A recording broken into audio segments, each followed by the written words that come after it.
Muy buenos días, muy buenas tardes o muy buenas noches. Depende del horario que veas este programa. Esto es Mano a Mano. Y en el día de hoy estamos nuevamente, nos vamos hacia Perú y estamos con Javier Sarmiento, un profesor que da muchísimas charlas, muchísimos cursos. Así que aprovechen porque hoy vamos a hablar un tema súper importante. Javier, buenas noches y muchísimas gracias nuevamente por estar acá en Apicultura Sin Fronteras y en Mano a Mano. Buenas noches, Rodrigo. Buenas noches a todos los que se están conectando, los que están conectados. Pues es un gusto nuevamente estar aquí en tu plataforma Apicultura Sin Fronteras, compartiendo un poco de lo que hemos aprendido en nuestra vida con abejas. Perfecto. ¿Por qué no nos adelantas un poquitito de qué va a consistir la conferencia del día de hoy?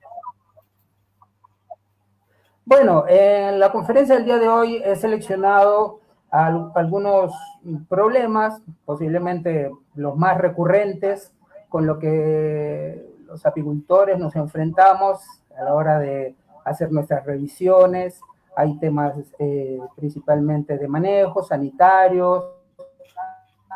Pues es una pincelada de toda la problemática que nosotros vimos, ¿no?, en el día a día en el trabajo con nuestras aves. Perfecto. Arrancamos entonces, pongo la presentación y todo el auditorio para usted.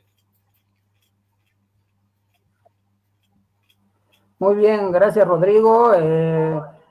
Saludos para todos los que ya están conectados. Vamos a empezar entonces con esta exposición que hemos titulado Manejo de problemas en las colmenas por Apicultura Sin Fronteras. Muy interesante. Bueno, empezamos hablando un poco sobre el apicultor, o sea, cuál es la labor principal que nosotros tenemos, es el cuidado de nuestras abejas.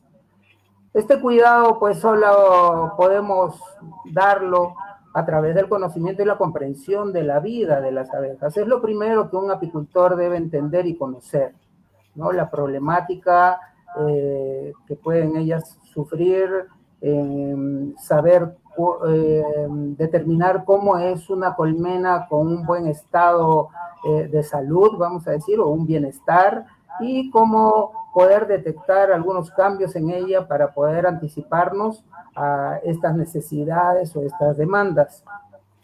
Tenemos que entender que un apicultor es un corte especial de ser humano, digo yo siempre, porque tiene que ser una persona que tenga mucha paciencia, que tenga un buen nivel de observar. A veces me ha pasado con alumnos en campo, pues les paso un panal, les digo que me describan qué cosa es lo que está viendo en ese panal, pues los que no entienden muy bien esto, poco y nada pueden comentar respecto a lo que están mirando, ¿no? Entonces, la observación y la interpretación de lo que estamos observando es muy importante, ¿no? Una observación paciente, atenta, para detectar pequeños cambios que pueden indicarnos acerca de algunas demandas o algunos problemas que pueden tener nuestras abejas. Principalmente, un apicultor, cuando hace inspección de sus colmenas, está observando si tienen o le falta alimento, si hay algún problema sanitario, o sea, hay un cambio en el bienestar, en la salud de la colmena, si es necesario cambiar la reina, por ejemplo, si hace falta más espacio para colocar alzas. Eso es lo principal que nosotros tenemos que estar muy atentos a la hora de abrir o inspeccionar una colmena. Ya entrando un poco en los detalles, ¿no?, de la identificación de algunos problemas en las colmenas, vamos a hablar, por ejemplo, de la presencia de abejas muertas en el piso frente a la piquera. Vamos a hablar sobre la presencia de manchas en el tablero de vuelo, por ejemplo, ¿no?, en la cara frontal de la colmena o en el techo. hemos visto esto, los apicultores, presencia de un tipo de acerrín o virutía de cera frente a la piquera, ¿no? En la entrada. Presencia de larvas y pupas muertas frente a la piquera, presencia de abejas pequeñas también. Todo esto lo vamos a tratar de describir, ¿no? Si yo observo presencia de abejas muertas en el piso frente a la piquera, observo las abejas, posiblemente sean pecoreadoras que vuelven del campo, no logran entrar a su colmena. Claro, estas fotografías ya son un poco escandalosas, pero generalmente esto ocurre por una intoxicación por algún tipo de insecticida. Y esto, muy notorio, se ha descrito que uno de los signos, ¿no?, del problema de la mortalidad podría estar en que la abeja muere con la lengua afuera, ¿no? Entonces, posiblemente si le aprieto un poquito la zona del buche, va a resumir una gotita de miel, o perdón, de néctar, o si no va a ver en sus patitas que están cargadas con polen, ¿no? Entonces, es muy notorio este problema de una intoxicación. Pues el uso de pesticidas, ¿no?, en caso de una fumigación, por ejemplo, cercano a nuestro campo, esta imagen está mostrando, es muy lamentable, ¿no? Esto lo tomé hace unos días aquí en la zona donde yo me encuentro, en Cusco, campos agrícolas. Esto es muy recurrente ver a la gente de campo con sus mochilas, sin ninguna protección. Ven a esta señora, no tiene una mascarilla, no tiene guantes, no tiene un traje especial, ¿no? Realmente esta señora seguramente termina de fumigar, llega a su casa y se pone a cocinar, ¿no? Entonces, es muy lamentable, porque esto lo veo día tras día, ¿no? Hoy el problema de la agricultura convencional,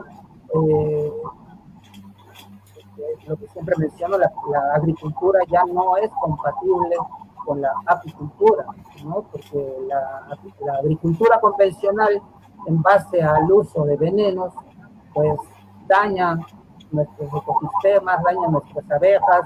Los venenos no discriminan de las plagas agrícolas de los insectos benéficos. Es un problema muy serio, ¿ya? Entonces, ¿qué podríamos hacer? Podríamos trasladar nuestras colmenas a otro lugar, por ejemplo, ¿no? Si es que sabemos que van a fumigar, ¿no? O si ya fumigaron, mejor nos la llevamos. O si nos avisan, porque tenemos contacto con los vecinos que tienen chacras, pues podemos cerrar la entrada de la colmena por un día. Si la colmena está muy poblada, es necesario colocarle una malla en vez de la tapa, ¿no?, para que las abejas no se ahoguen, por ejemplo. No, son algunos manejos que también en algunos casos han dado resultados, ¿ya? Pero lo más grave, pues, si la colonia puede sobrevivir, pero a este envenenamiento, pero también puede ser que no. Hoy en día, la generación de pesticidas como los neonicotinoides, ¿no?, son lo más grave que podemos tener como químicos para la agricultura, que no son compatibles con nuestras abejas, ¿no? Hay químicos como el imidacloprid, me dificulta a veces pronunciar este nombre. Está prohibido en algunos países, sin embargo, en muchos otros todavía se siguen usando. En algunos países de Europa ya están totalmente prohibidos porque se han determinado que estos químicos neonicotinoides son neurotóxicos, actúan de una forma sistémica en los insectos, especialmente en nuestras abejas, ¿no? Y les causa graves daños, porque es como que le alteramos el cerebro, la abeja pierde la orientación, incluso pierde el estímulo para alimentarse, ¿no? Entonces, y se usa en muchos países todavía estos productos. Los glifosatos, que son herbicidas, ¿no? Es el principio químico activo, ¿no? Del bazooka, del faena, del Roundup. Los glifosatos se han comprobado a través de estudios técnicos, científicos, que son químicos que alteran la microbiota intestinal de la abeja, que es lo más valioso que puedo decir que tiene la abeja, ¿no? Que a través de toda esa microbiota intestinal ella adquiere o logra una buena nutrición. Sin embargo, escucho a los apicultores, en varios casos, en vez de agarrar un machete para deshiervar la zona donde están instaladas sus colmenas, pues agarran y le rocian con un herbicida, porque es lo más práctico, lo más fácil, ¿no? Sin embargo, ellos dicen que como es un herbicida, no es insecticida, no altera a la abeja, pero esto se ha comprobado que sí la altera y gravemente. Ante la muerte por un problema de insecticidas en el campo, pues lo que ocurre es que mueren principalmente las pecoreadoras que están en el campo y han sido expuestas a estos venenos. Pero ¿qué ocurre dentro de nuestra colmena, ¿no? La falta de abejas, ¿no? Por la muerte de estas pecoreadoras, hace que este despoblamiento genere un problema interno, ¿no? Que es falta de calor, por ejemplo, hacia las crías, o las nodrizas, al verse con un problema de afectación de pecoreadoras, dejan de ser nodrizas prontamente para volverse pecoreadoras, entonces hay una desatención total de las larvas y las larvas comienzan a morir, ¿no? Entonces este es el cuadro más triste, ¿no? De un envenenamiento. No solamente la muerte de las pecoreadoras, que muchas veces los apicultores dicen, no, con un poco de alimento, porque las pecoreadoras van al campo a traer este alimento, dicen, con un poco de alimento yo las recupero, pero en realidad, y el calor interno de la colmena, por ese problema del despoblamiento, entonces habría que implementar algún manejo para repoblar esa colmena que perdió esa cantidad de pecoreadoras. Ahora, no todas las abejas van al mismo lugar en un apiario. Yo he tenido casos donde, y estas imágenes son de mis colmenas, hace como 2 años, en un lugar cercano a mi apiario, hicieron esta fumigación.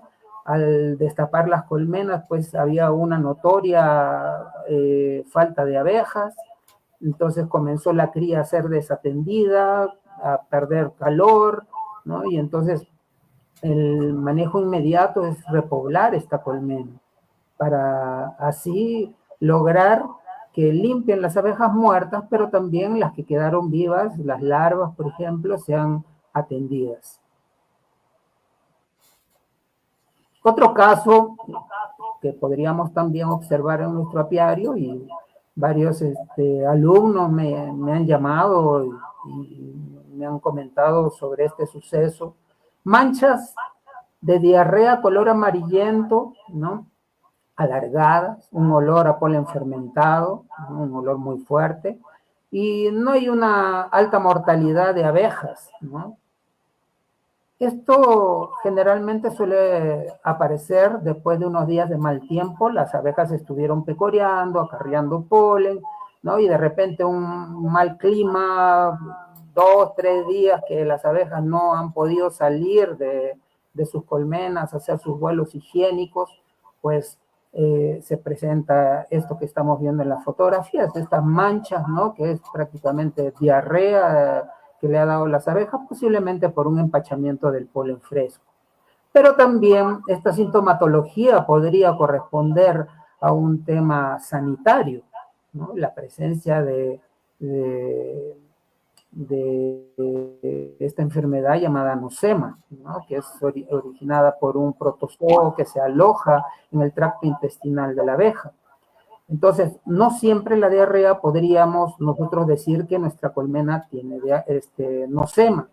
Podría ser un empachamiento que en los días siguientes, con un buen clima, va a desaparecer espontáneamente.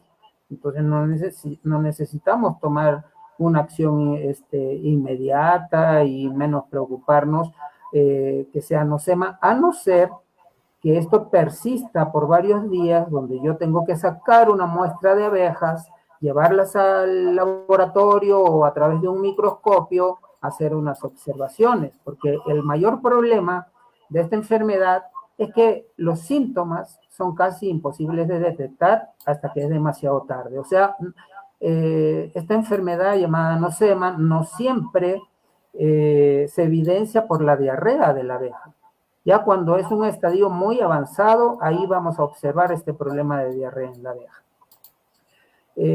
Hace algunos días, un alumno me mandó algunas fotografías, ¿no? Con este aparente problema digestivo. Yo les dije, observa en unos 3 días siguientes, ¿no? Cómo está el clima, hace frío, hace sol, llueve, cómo está el clima, porque es lo primero que un apicultor tiene que preguntar, así como cuando nosotros vamos al médico porque tenemos alguna dolencia y el médico nos pregunta nuestra edad, nos mide el tamaño, el peso, nos pregunta qué comimos, qué no comimos. Entonces, nosotros los apicultores también tenemos que hacer lo mismo, ¿no? Entonces yo pregunto cómo está el clima, ¿no? Cómo están las temperaturas, cómo están las reservas de alimento, ¿no? Para poder hacer un prediagnóstico, ¿no? Que se llaman diagnósticos presuntivos de campo.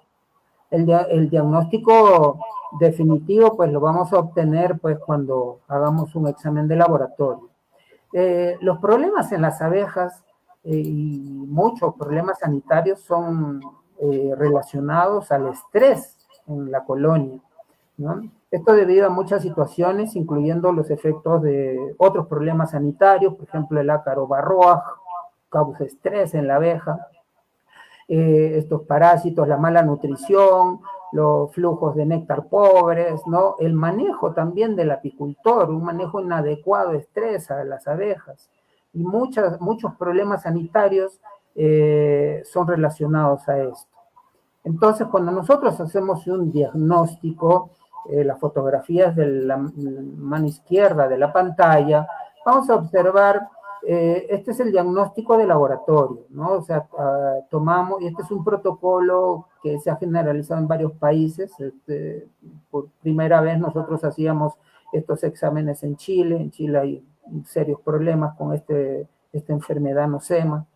Extraíamos 20 abdómenes de obreras con un poquito de agua destilada, ¿no? En un mortero lo macerábamos, ¿no? O sea, machacábamos todos los abdómenes, y una gotita de ese caldo en un portaobjeto, lo llevamos al microscopio a 400 aumentos, vamos a observar, como en la última imagen del lado izquierdo, los esporos, a modo de pequeñas arrocitos así de esa forma más o menos, muy pequeñitos, refringentes, o sea que brillan, ¿no? Como se ve en la imagen. Y entonces esto lo puede hacer cualquier apicultor teniendo la herramienta, ¿no? Un microscopio. Y hasta ahora no conozco ninguna organización, ninguna asociación, al menos acá en el Perú, que cuenten con un microscopio. Siempre he recomendado, hay muchos proyectos apícolas y ninguno en sus componentes incluye un microscopio, que nos serviría para detectar este problema llamado nosema.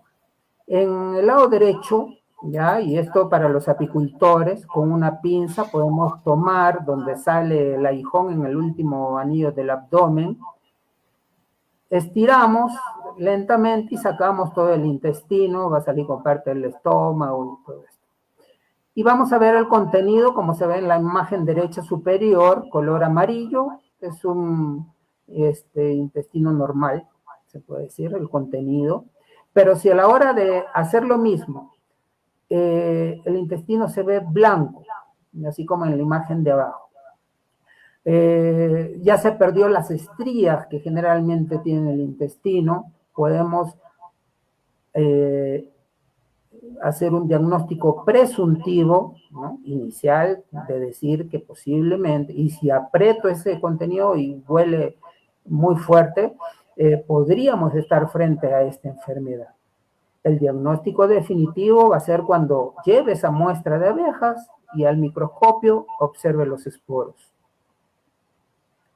El control de la nocemosis, bueno, siempre ha sido este antibiótico, la fumagilina, siempre ha sido como el antibiótico estrella, ¿no? Bueno, ahí he puesto alguna forma de usarlo, pero siempre tengo que mencionar que la fumagilina es un antibiótico que no está autorizado en algunos países, ¿correcto? Este problema, pues, del uso de antibióticos, eh, realmente en la apicultura, en varios países, está prohibido, ¿ya? Hay unas alternativas, voy a poner dos, ¿no? Este es un productos comerciales, el Apier, es un complemento nutricional que está elaborado a base de aceites esenciales, ¿no? Ajo, canela, llevan, me parece, un producto que en algunos casos hemos visto que sí favorece la mejoría del problema, ¿no?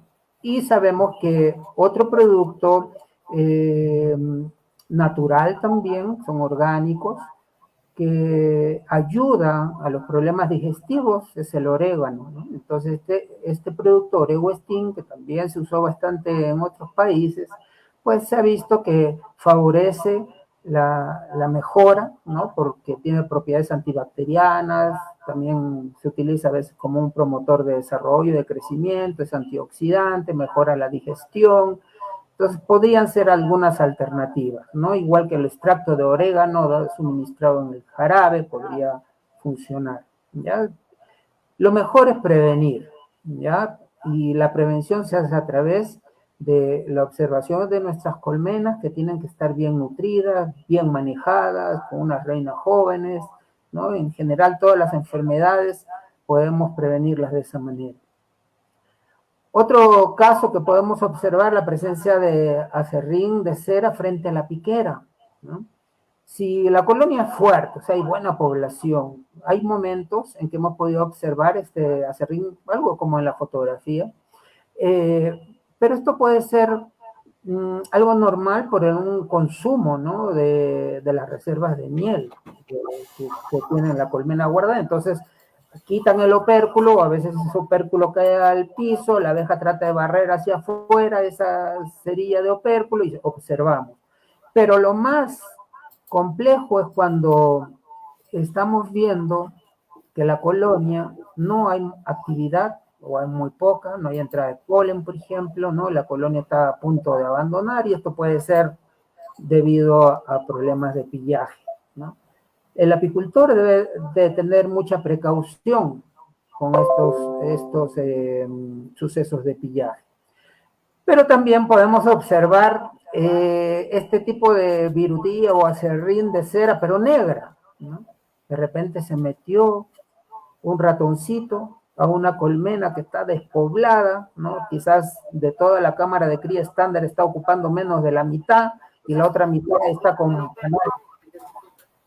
con panales negros, por ejemplo, y entonces ahí una lauchita, un ratoncito se puede meter a hacer su nidito en ese costado donde la abeja no ocupa, ¿no? Por eso parte de nuestro manejo en la época invernal, que recomiendan muchos apicultores y nosotros lo hemos probado con bastante éxito, es quitarle todos los panales que las abejas no ocupan, ¿no?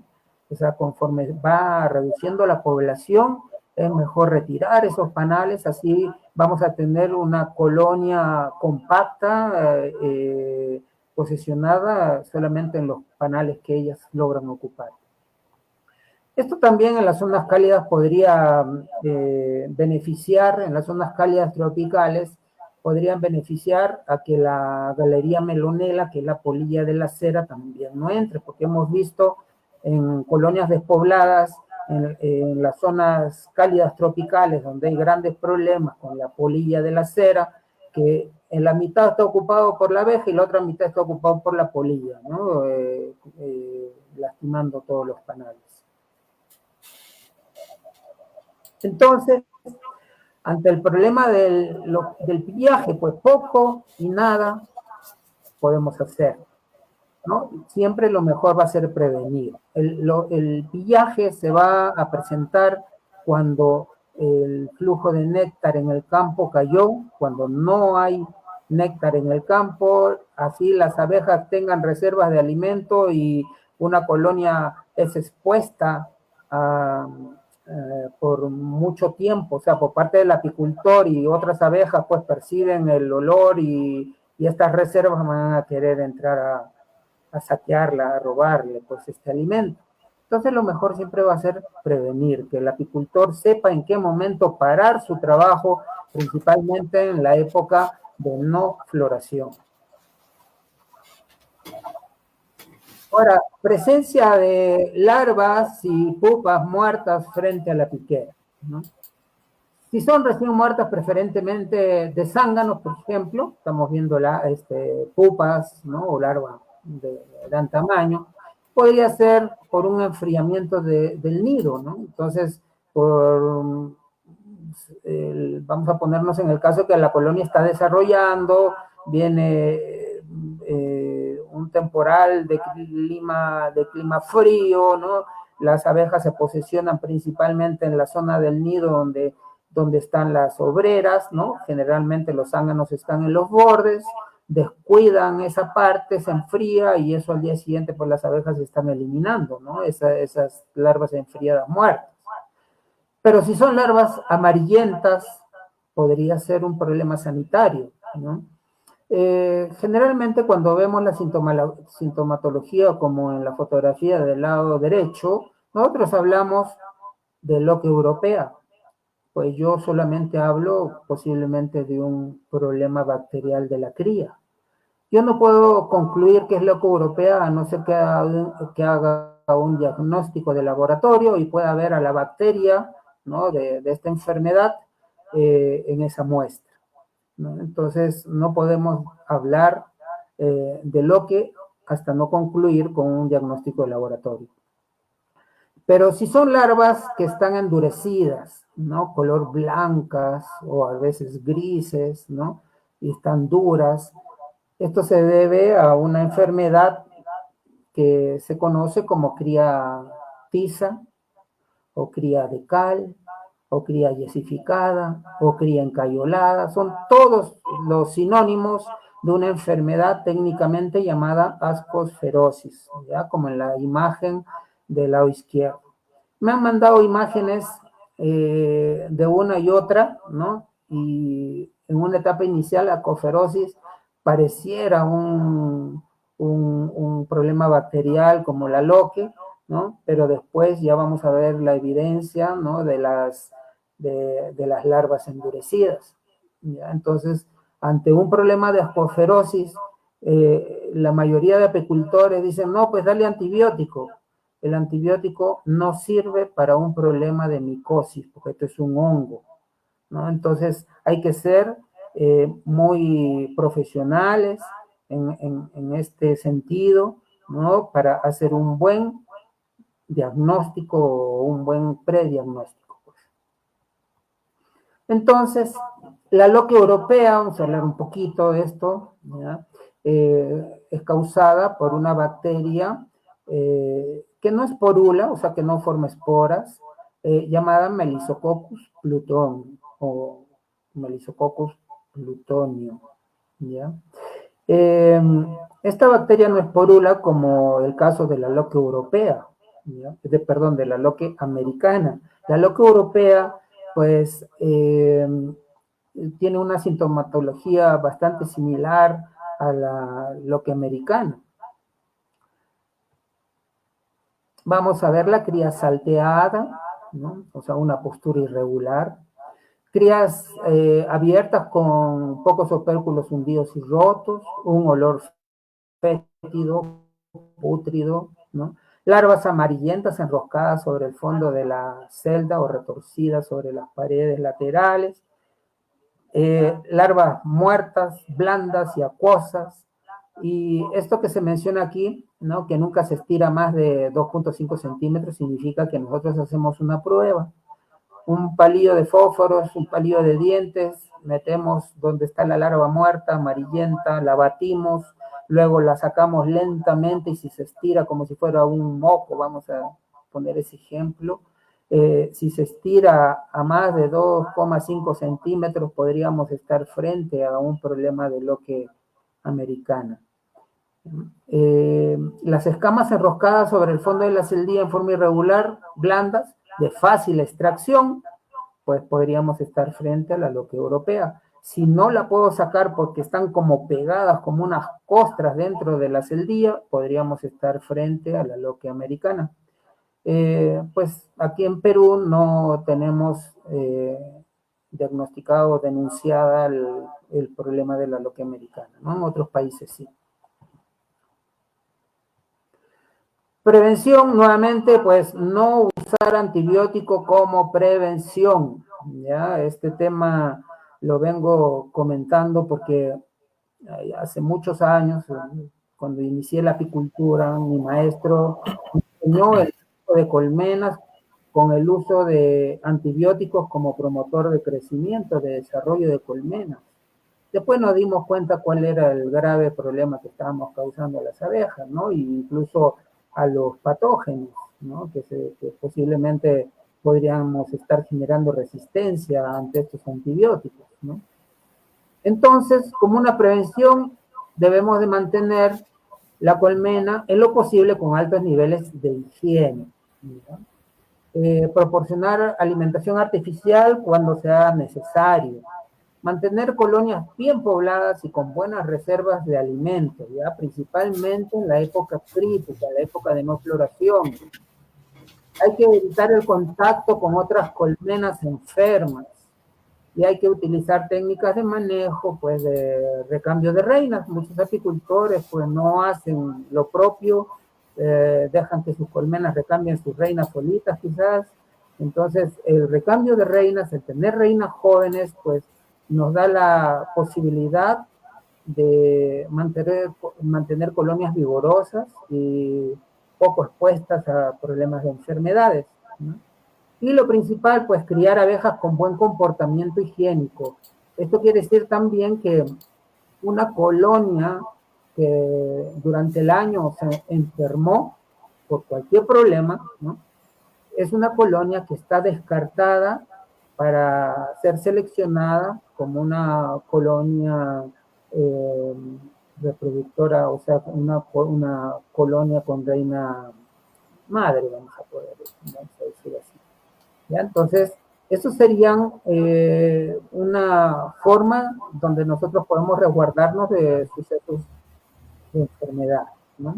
El tratamiento, pues, nuevamente, el uso de antibióticos está prohibido en varios países.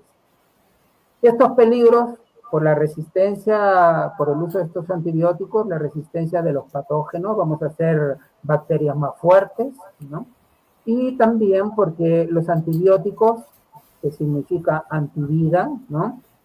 No discrimina los patógenos de las bacterias benéficas que la abeja mantiene en su tracto intestinal, ¿no? Entonces, la destrucción de esta microbiota también afecta a la abeja y la hace más propensa a problemas sanitarios, ¿no? Ahí solamente les dejo, no les voy a dar en este caso ninguna fórmula ni nada, ¿no? Porque ya me pasó que a un apicultor le enseñé una fórmula y de ahí cada vez que iba a sus colmenas, a su apiario, pues llevaba un frasco grande con antibiótico y azúcar impalpable para echarle a sus colmenas, ¿no? Un por si acaso, decía, ¿no? Entonces, pero esos 4 son los que generalmente se usan. El tema sanitario se tiene que abordar también técnico y profesionalmente, no es usar por usar, aquí no hay prevención con el uso de estos medicamentos. Esto quedó atrás en los años 70, antiguamente se usaba. Hoy día yo no me voy a tomar una pastilla por si acaso me vaya a doler el estómago, pues, ¿no? No me voy a tomar una medicina por si acaso me vaya a doler la cabeza, pues. Entonces la prevención con el uso de medicamentos ya no se usa. Y siguiendo con este tema, en el caso de la ascospherosis, que es causada por la Ascosphaera apis, es un hongo. Es un hongo y lo que estamos viendo en las imágenes es algo ya bastante avanzado. El apicultor se descuidó de su colmena porque esto, cada inspección, nosotros estamos atentos a estos sucesos. Si yo dejo pasar un mes sin ver mi abeja, mis colmenas, sin revisarlas, podría pasar de todo. Entonces, por eso las inspecciones periódicas, rutinarias, hacemos para cerciorarnos que nuestras colmenas están pasando un bienestar, están gozando de buena salud y tiene todo en orden dentro, ¿no? Esta enfermedad progresa principalmente en los lugares con temperaturas y humedades relativamente altas, ¿ya? Lo hemos visto muy frecuente cuando los apicultores hacen núcleos, ¿no? El desequilibrio que se ocasiona en una colmena, a veces ese desequilibrio interno, donde les dificulta manejar la temperatura y la humedad interna de la colmena, hace que el hongo, que así como cualquier enfermedad está polulando en el ambiente, se puede expresar. Colonias fuertes, vigorosas, no, el hongo no va a prosperar. Este hongo ataca, puede entrar por vía oral, ¿ya? O puede entrar de forma cutánea. Entonces el hongo envuelve a la larva, ¿no? Y todas las hifas del hongo lo envuelven a la larva y la endurecen, ¿no? Por eso le llaman cría de tiza o cría de cal, porque parece una pequeña tisita, ¿no? Entonces, el tratamiento y profilaxis, no hay tratamiento medicamentoso para este problema, no existe. El manejo, modificar el tamaño de la piquera para ventilar la colmena, ¿no? Y puedan controlar la humedad interior, ubicar colmenas en suelos secos, eliminar panales de cría con alto número de larvas atacadas con este hongo, ¿no? Cambiar la colmena por una sanitizada, limpia, ¿no? Criar abejas con buena conducta limpiadora y tolerantes a la enfermedad. O sea, esta colonia, si se enfermó y se sana, esa colonia está descartada para reproducir reinas, ¿no? Así se mejor y sea bueno que a nuestros ojos, ¿no? Y cambiar la reina son las formas de manejo para contrarrestar este problema. Otro problema que podemos también observar, abejas pequeñas con alas deformadas, ¿no? Esta sintomatología, pues obviamente es un problema viral causado por el ácaro varroa. El ácaro varroa, como cualquier garrapata, ¿no? En los animales, pues enferma con bacterias, virus, ¿no? Que transmiten estos ácaros, ¿no? Y en el caso de la abeja, pues hay un virus que está relacionado a la malformación de las alas. Entonces, si la abeja nace pequeña por una desnutrición, el ácaro se alimenta, pues, de los cuerpos grasos de la proteína corporal de la abeja, pero también se alimenta del hemolinfa de la abeja, ¿no? De su sangre. Y estamos viendo en las imágenes en el lado izquierdo, pues cuando vemos el ácaro encima de la abeja, le llamamos que el ácaro está en su fase forética, ¿no? Está encima de la abeja. Y cuando la vemos que está dentro de la celdilla, ahí es donde el ácaro se va a reproducir. Entonces esa es la fase reproductiva, ¿no? Muchas veces las abejas que están muy parasitadas pues no llegan a nacer, como en la imagen del lado derecho, y si nacen pequeñas con sus alas malformadas. Tengo que comentarles, porque este tema es muy amplio, ¿no? Muy amplio el tema de la varroa, y es la primera enfermedad que todo apicultor debe conocer. Y en quimioterapia, ¿no? En la lucha química contra la varroasis, los productos que se administran en la colmena deben de tener algunas características, ¿ya? Primero, no ser tóxico para la abeja. Otro sería no ser tóxico para el humano consumidor de los productos de la colmena, ¿verdad? Porque podrían ser residuos si nosotros utilizamos algún químico. No deben de ser tóxicos para el apicultor. Hay métodos de control que, como una medida de seguridad, necesitamos utilizar guantes, mascarillas, lentes y cosas para hacer los preparados medicamentosos de productos orgánicos, por ejemplo, ¿no? Entonces, el ácido oxálico, si yo lo quiero impregnar en tiritas de cartón, es un producto, es un ácido orgánico, pero no porque es orgánico no deja de ser tóxico. Entonces, si yo caliento la glicerina y le pongo el ácido y esos vapores los llego a respirar, me puedo malograr mis pulmones, ¿no? Entonces, a eso se refiere, ¿no? Si yo... O Javier, el oxálico sublimado también, el que quieren utilizar también por medio de sublimación, si no se ponen una máscara y están continuamente aspirando el gas que van poniendo colmena tras colmena, también exactamente lo mismo pasa. Es correcto, me pasó en México, en una zona en Baja California, en Ensenada.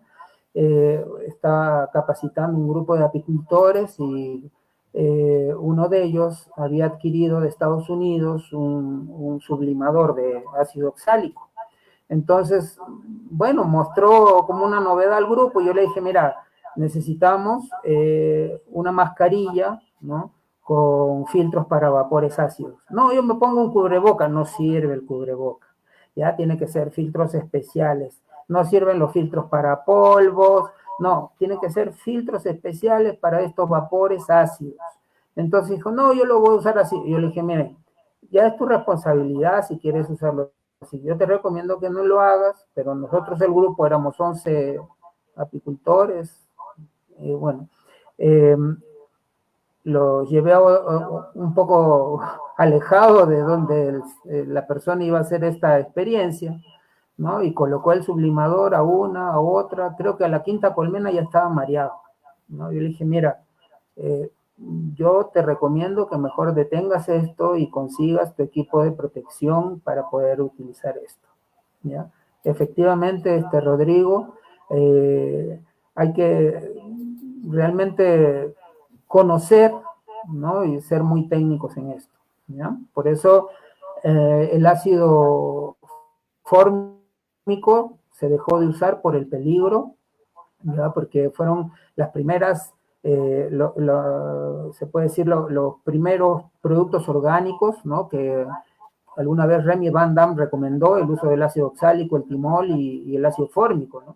El ácido fórmico, personas que lo utilizaron, ¿no? Con poco conocimiento terminaron con los pulmones perforados, ¿no? Tuvieron que dejar la apicultura incluso, ¿no?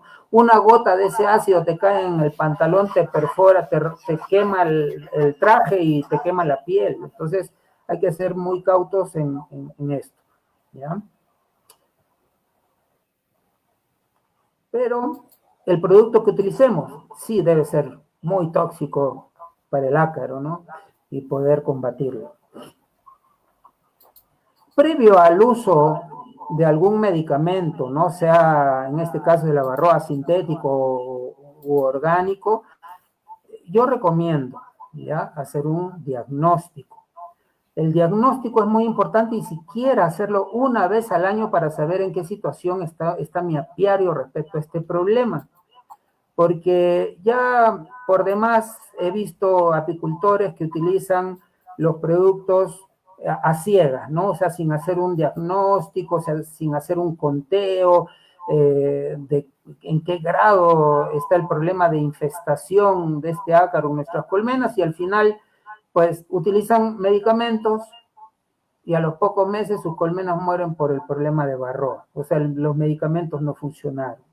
Aquí en el Perú algo muy peculiar, se puede decir, es el uso del fluvalinato, que en muchos países ya no funciona, ya no se usa, ¿no?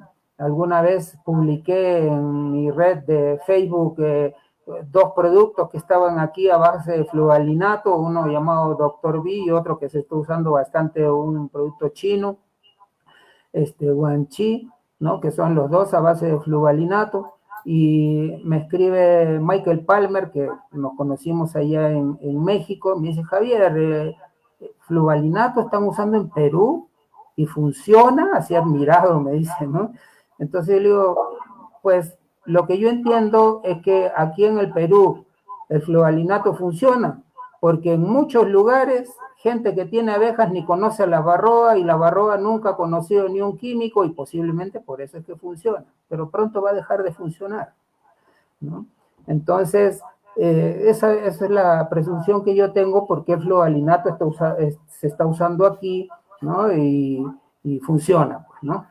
Ahora, hay productos químicos, debo aprovechar de comentar, a base de fluvalinato, flumetrina, chinos, que ya apicultores me han mencionado, le coloqué la tira y mis abejas están muriendo, ¿ya? Entonces, hay que tener mucho cuidado, no porque venga etiquetado en un envase y todo eso, e incluso autorizado por SENASA aquí en Perú, pues es bueno, ¿ya? Lo digo así con todas sus letras porque este producto que se está usando en el Perú, pues tiene unos problemas que creo que lo vamos a ver más adelante, ¿ya? Nada más esto para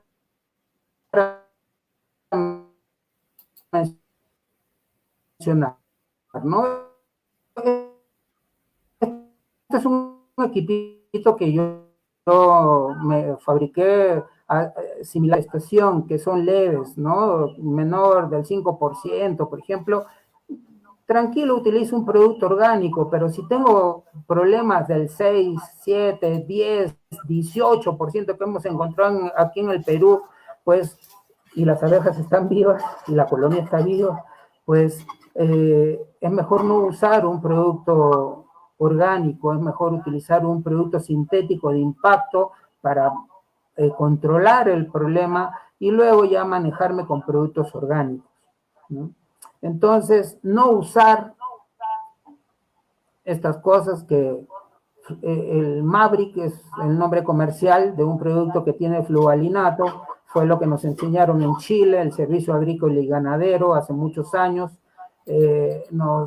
a través de un video nos enseñó a impregnar tablitas de madera o de cartón con este producto químico y meterlo a la colmena.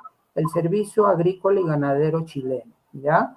En el tiempo que yo vivía ahí en Chile, el año 2000, se usaba esto y muchas otras aberraciones más, como polvos de asuntol mezclado con azúcar para que la abeja se lo coma, ¿no? Claro, la abeja luego estaba brillante, hermosa, pero ¿a costa de qué?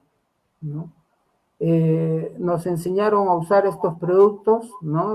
Artesanales, le decía, ¿no? Tratamiento alternativo, artesanal, en el video salía, me acuerdo, del servicio del SAC de Chile, ¿no?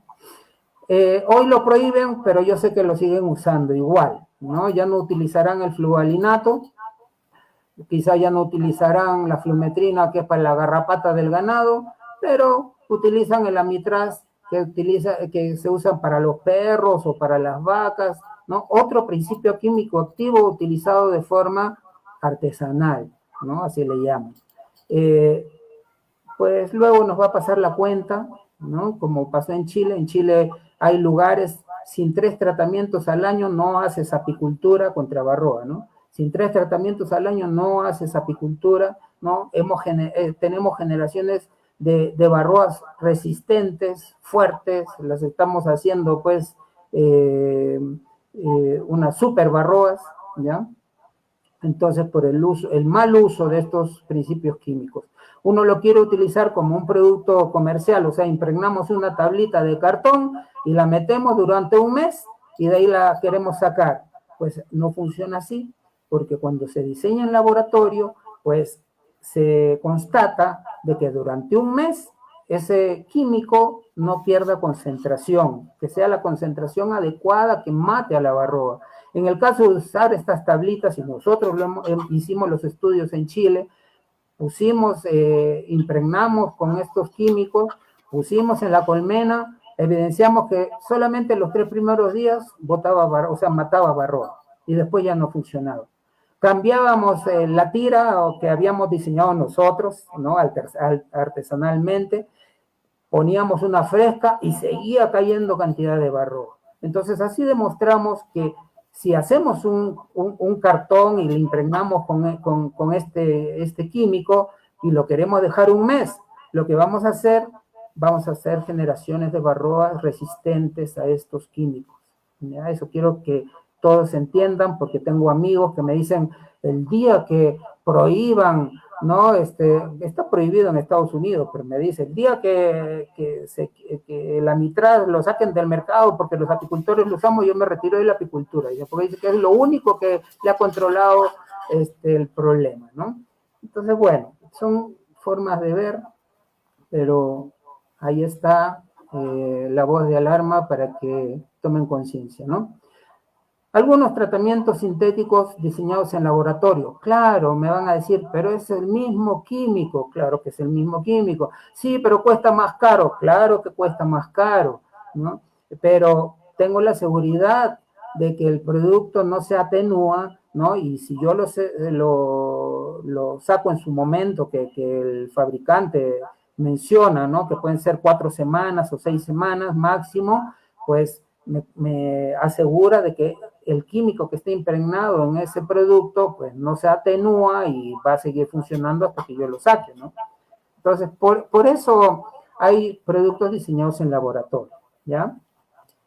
Ahora, que se usa en el Perú, en el recuadro rojo, que yo lo remarqué ahí, dice colocar una tira por núcleo, 2 tiras por colmena durante 6 a 8 semanas, dice ahí. Dentro de este empaque hay una leyenda informativa y en el numeral 3 me parece que era, ahí obviamente está en inglés dentro de este sobre, ¿no? Pero en el numeral 3 el fabricante recomienda no colocar ese producto por más de 6 semanas. No más de 6 semanas, repito.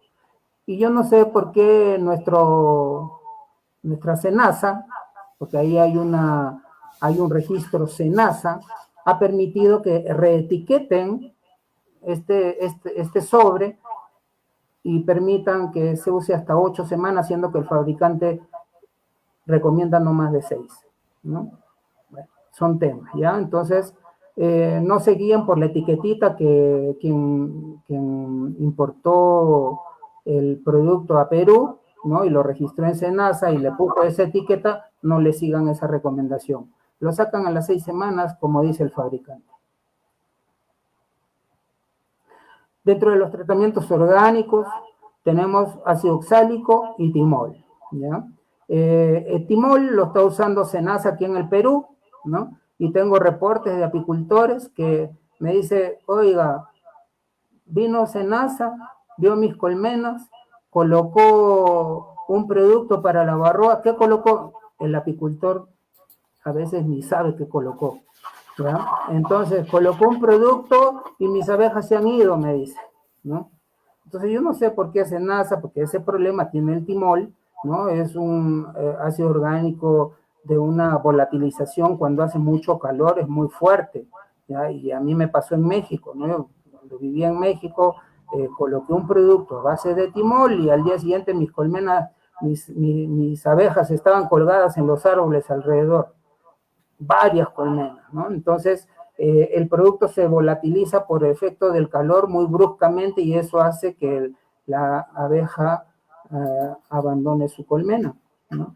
Entonces, yo encuentro que por el momento el ácido oxálico es como dentro de los ácidos orgánicos, el más eficiente para el control de varroa. Pero nuevamente menciono que cuando nosotros preparamos, si lo queremos hacer de la manera que sea la aplicación, tenemos que tomar las precauciones, ¿no? O sea, si es impregnado con glicerina, nuestra protección a la hora de hacer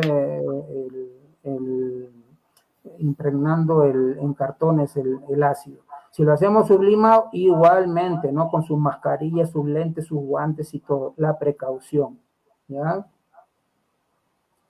En el Perú tenemos aquí este producto Apis Loque Bar, dice, ¿no? Apis Loque Bar es un producto, es un líquido, ¿no? Que tiene en su formulación ácido oxálico, claro, un acaricida, pero tiene oxitetraciclina, ¿no? Y entonces esto, ¿qué? Trato, o sea, Barroa, ¿y qué hago? Pues hago prevención con la oxitetraciclina para que no aparezca Loque. Esto realmente para mí está descartado, ¿ya? Esto no se debe usar. Ahora yo sé que esta empresa ahora sacó un producto solamente con ácido oxálico líquido también, ¿no? Porque no sé si llegaron mis comentarios, pero el uso de antibióticos está prohibido, ¿ok? En muchos países. Quizás en Perú pasa todo porque Perú no es un país exportador de miel, pero si fuera un país exportador de miel y encuentran en algún contenedor algo de antibiótico, nos devuelven la miel y encima nos castigan, ¿ya? Así como pasó en la historia con China en el año 2003. 2 años castigado por la Unión Europea porque encontraron cloranfenicol en unos contenedores de miel. 2 años castigados, no podían vender la miel. Ese año 2003 la miel subió el precio internacional, los exportadores nos compraban la miel hasta en $4 el kilo, siendo que antes de eso el precio histórico estuvo en $1, ¿no? Y a veces hasta 80 centavos de dólar estaba el precio internacional de la miel en los años 80. Entonces, pues hay que tener mucho cuidado con informarnos bien antes de usar una u otra cosa, ¿no? Ha aparecido esta alternativa ya preparada, es ácido oxálico, ya está listo, solamente lo abro y lo coloco dentro de la colmena, ¿no? Todavía no lo he usado, tengo muy buenas referencias, esta próxima invernada lo voy a tratar de adquirir, ¿no? Ya está en Perú, vamos a ver qué pasa con este producto, ¿no? Bueno, presencia de... Javier, sobre este tema, ¿sí? Vamos a volver un poquitito con el tema que tiene que ver con el tema de la barroa, ¿sí?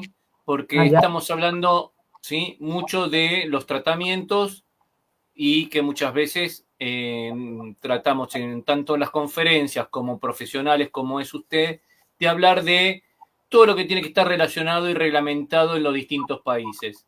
Pero no vamos a negar a que en las redes circulan muchísimas cosas, ¿sí? ¿Qué opinión tiene usted sobre, ¿sí? Los aceites esenciales, sobre el tabaco, sobre el orégano, sobre el uso del famoso Vipaporú, sobre el mentol? ¿Qué nos podría decir con su experiencia para tantos apicultores que están viendo esta conferencia del habla hispana y Latinoamérica, y también que entran y se llenan muchas veces, participan de tantos foros que muchas veces se marean y a veces cometen errores de mezclar fórmulas o opiniones de donde hay gente que quien sabe no la conoce nadie, solo es un sinónimo o una persona que tiene muchos seguidores en una página y piensan de que realmente es un profesional en la apicultura. Bien, Rodrigo. Mira, tengo una clase especial, ¿no? Que, con el tema de Barroa, donde toco todos estos temas que mencionas, ¿no? Toco el tema, por ejemplo, de los humos, o sea, de las hierbas que uno pone en el ahumador, ¿no? Y también leo comentarios de personas que dicen que sí, que yo le puse ruda, le puse tabaco, le puse orégano, le puse tomillo y cuánta cosa. Ya, mira, el tema es que todos los humos narcotizan a la barroa, ¿no? Narcotiza significa que la desmayan, ¿ya? La barroa, para que funcione el humo dentro de la colmena, hay algunas formas que tenemos que emplear, ¿no? Primero, meter por la piquera, ¿no? En el piso, algún mecanismo para que la barroa, cuando se desmaye y se desprenda de la abeja, caiga y se quede pegada en ese dispositivo que puede ser una cartulina, a veces hemos probado con, no cartulina, sino esta fórmica se llama, de esto que se usa en las, sí, hacer en las cocinas, ¿no? un piso sanitario, por decirlo. Claro, o también utilizando el piso trampa, piso sanitario, el piso malla, también podría ser, ¿ya?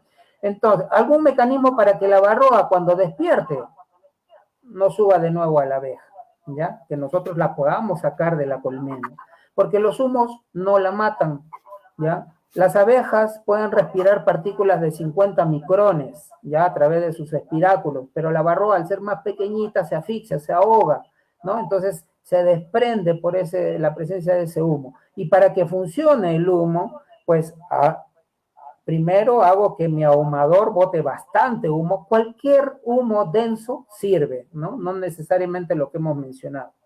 Entonces, lleno de humo la colmena y le cierro la piquera por unos minutos, ¿correcto? Entonces, una vez que ya el humo ha hecho su efecto, ¿no? Y yo destapo la colmena, la varroa ya está caída o sea, en el piso, ¿no? Y yo tengo que sacarla. Porque si no, a la hora que destapo la piquera, la varroa como despierta, y hemos probado las varroas que están en el piso, acércale una abeja, y como por arte de magia desaparece, como si fuera una pulga, salta, ¿no? Y se prende de nuevo a la abeja, ¿ya? Eso lo hemos visto. Entonces, eso respecto al humo. El Vaporub, en mi clase, los pongo, ¿ya? Porque también está en el internet el uso del Vaporub. El Vaporub, pues, mientras que no se haga un trabajo técnico, científico, ¿no? Que se pruebe, ¿no? Que realmente refrende que eso funciona, pues yo lo pongo con duda, ¿ya? Con duda. Entonces, los aceites esenciales igual, mientras que yo no vea una tesis que se haya realizado comparando uno y otro y se diga, pues esto funcionó y controla el tanto por ciento con este tipo de protocolo, ¿no? ¿Cuánto de aceite esencial voy a echar? Pues, ¿no? 5 mililitros, 10 mililitros por litro. ¿Cuánto voy a echar? ¿De qué forma lo voy a poner? Mientras que no exista ese tipo de trabajo que yo invoco, y ya a varios muchachos que están egresando de las universidades, de las facultades correspondientes, les he pedido, hay que hacer esto, hay que hacer este estudio para refrendar que esto funciona, porque si el apicultor dice sí me funcionó, otro dice no me funcionó, ¿ves? Entonces hay que ver la manera técnica. Mientras que no hay ese estudio, todo lo pongo en duda, ¿ya? Siempre que hay algún producto nuevo que sale, yo pido información, ¿ya? Me pasó, y esto vamos a hacer un paréntesis, me pasó cuando yo visité Argentina, ¿no? Y me entrevisté, no recuerdo el nombre del que investigó el promotor L en su tiempo, estoy hablando por el año inicio del 2000, ¿no? El promotor L, sabemos que su creación, ¿no? Fue para animales, ¿no? Menores, para conejos, para cerdos, ¿no? Allá en España, ¿no? Calier, España. Yo lo venía siguiendo. Llegó a Sudamérica por Uruguay. En España ya habían apicultores que lo habían probado, en Uruguay probaron y en Argentina hicieron unos estudios bastante a conciencia y técnicos, ¿no? Donde comprobaron incluso que las abejas suministrando jarabe con promotor L levantaban panales, tejían panales en invierno, ¿ya? Hasta eso.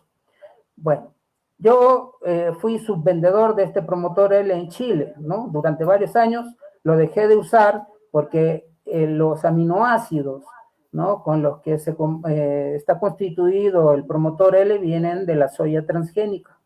Por eso lo dejé de usar, y otro fue porque el precio, ¿no? En esa época el dólar estaba estable, el euro estaba estable, todo estaba estable, pero en 2-3 años subió como 200-300% el precio de ese producto, ¿no? ¿Por qué? Por la demanda, ¿correcto?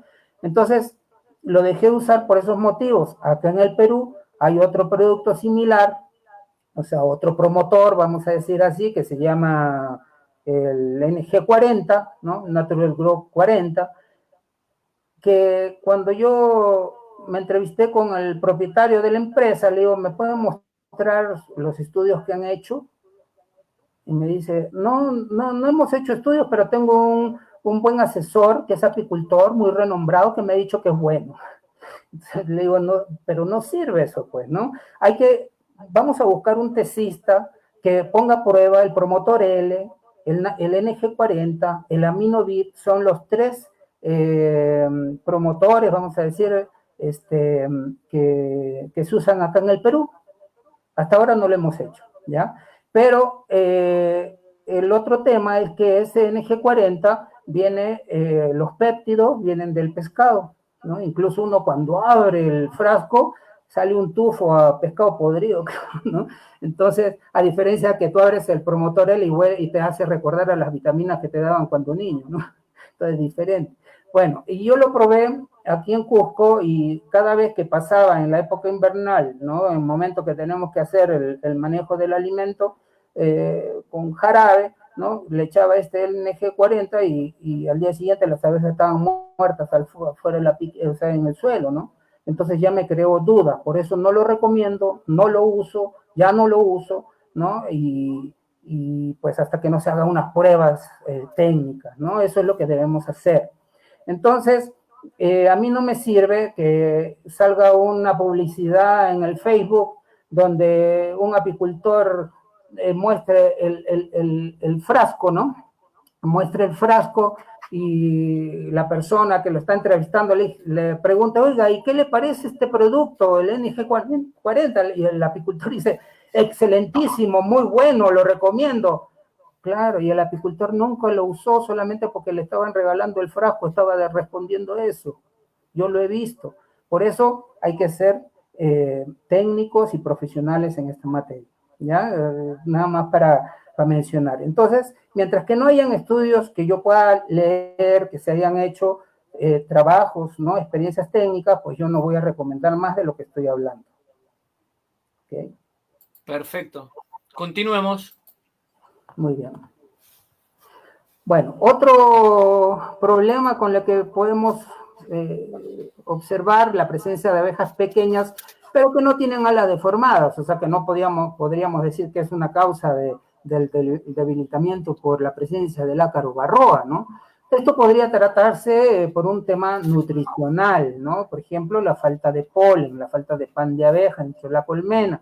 Aquí en esta imagen, que recuerdo dónde la tomé, de algún lado porque no es mía, estamos viendo las larvas secas, o sea, dentro de la celdilla la larva no tiene alimento, ¿no? Y entonces una larva que crece en ese medio, si logra prosperar y nacer, va a ser una abeja muy pequeñita, ¿no? Hemos visto abejas del tamaño de una mosca, ¿ya? Así hemos visto colonias que cuando nos hemos remitido a las reservas proteicas no había polen por ningún lado. Entonces, esa sería una causa de la presencia de abejas muy pequeñas en nuestras colmenas, porque una abeja bien atendida, una larva, ¿no? Futura abeja bien atendida, pues la tenemos que ver como en esta imagen, ¿no? Con abundancia de alimento larval, ¿no? Las nodrizas deben de tener a disposición buenas reservas de pan de abeja y miel para poder preparar este alimento larval, ¿no? O para producir jalea real de calidad también, ¿no? A través de sus glándulas hipofaríngeas, ¿no? Y para que puedan elaborar entonces este alimento se necesita que las nodrizas pues tengan estas reservas, ¿no? De polen principalmente. Larvas bien alimentadas, vamos a ver unas larvas brillantes, ¿no? Blancas, nácar dicen, ¿no? Un blanco brillante, y vamos a ver una homogeneidad en el nido de cría, ¿no? Es en este caso de las larvas, ¿correcto? Entonces, el pan de abeja, y si es un pan de abeja multicolor, mucho mejor, porque esas son sus reservas proteicas. Sabemos que en la naturaleza, el polen, podemos encontrar pólenes de un bajo tenor proteico como del 4 o 5%, hasta pólenes de 40% de proteína.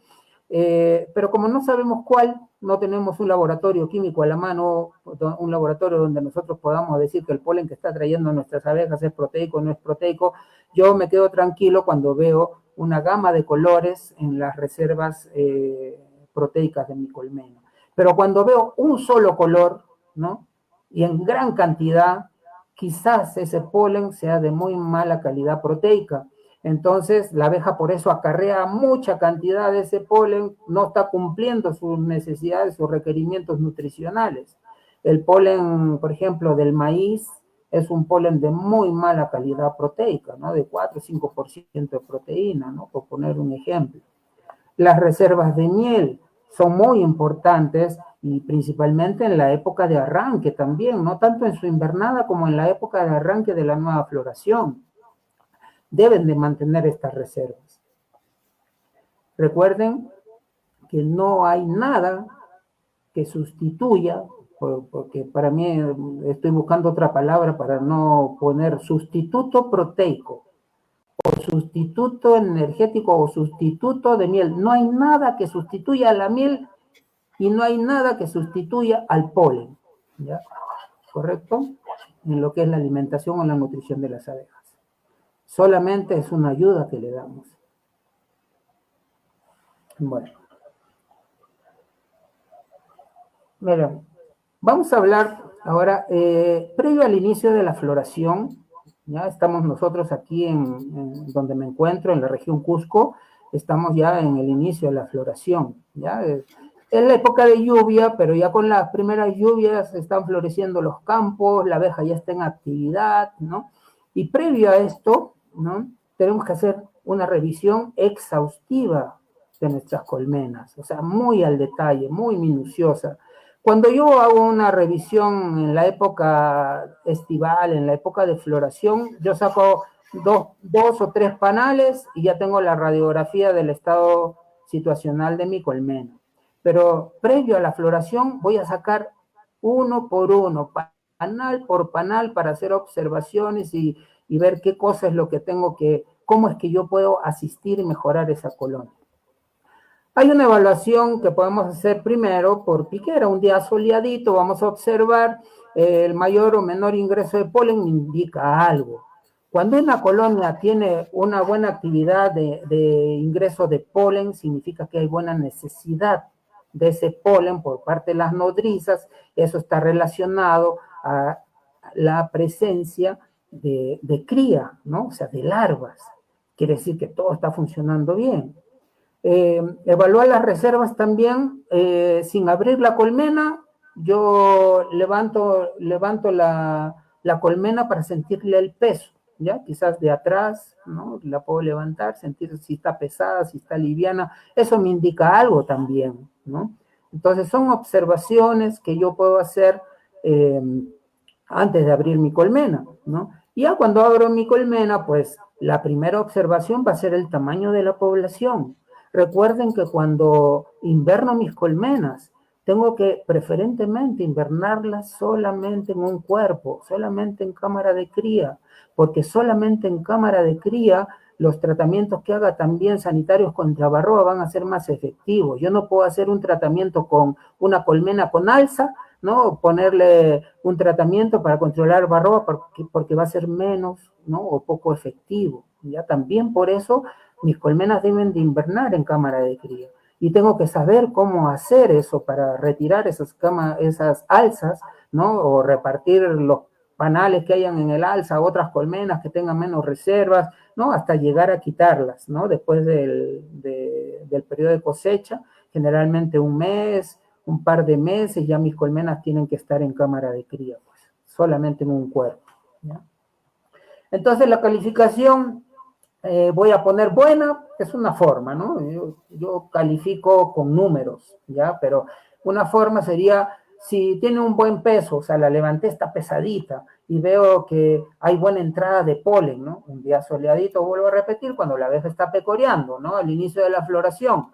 Entonces, esa es una colmena que está buena, pues, ¿no? Pesa y están acarreando polen, quiere decir que todo está funcionando adentro. Si tiene buena entrada de polen, pero está livianita, o sea, no pesa, significa que les falta miel, porque el peso está principalmente relacionado a las reservas de miel, ¿no? Entonces hay que agregar reservas, o, bueno, la alimentación también es muy importante, ¿no? La alimentación artificial me refiero, ¿eh? También para agregar estas reservas, o si no para el desarrollo de la colonia antes del inicio de la floración, el estímulo, ¿no? Es sacarlas de la invernada antes de que empiece la floración del campo para que el desarrollo de la colonia esté ya favorecido con mayor población, porque esa es la manera como hacemos los apicultores para lograr buenos rendimientos de miel por colmena. Pues si yo voy al ritmo de la floración, pues mis cosechas siempre van a ser mediocres o pobres, pues, ¿ya? Entonces hay que aprender a hacer estos manejos. Defectuosas, si hay poca entrada de polen y no pesan, o si están muy pesadas y no hay actividad, pues son colonias que están con algún problema, algún defecto, y esas son las que tengo que revisar con más detalle. Recuerden que la reina coloca en forma ordenada, ¿no? Su postura es concéntrica, ¿no? O sea, como dando giros, ¿no? O sea, por eso el nido tiene una forma ovalada, ¿no? Redondeada. Compacta significa que todo de la misma edad, ¿no? Porque la reina no pone un huevo en un rincón y se va al otro rincón a poner otro huevo y después otro huevecillo al otro. No, lo pone en forma ordenada, ¿ya? Entonces, si lo coloca en forma ordenada, vamos a ver un panal con postura concéntrica, con postura homogénea, en este caso es cría operculada, todo homogéneo, ¿ya?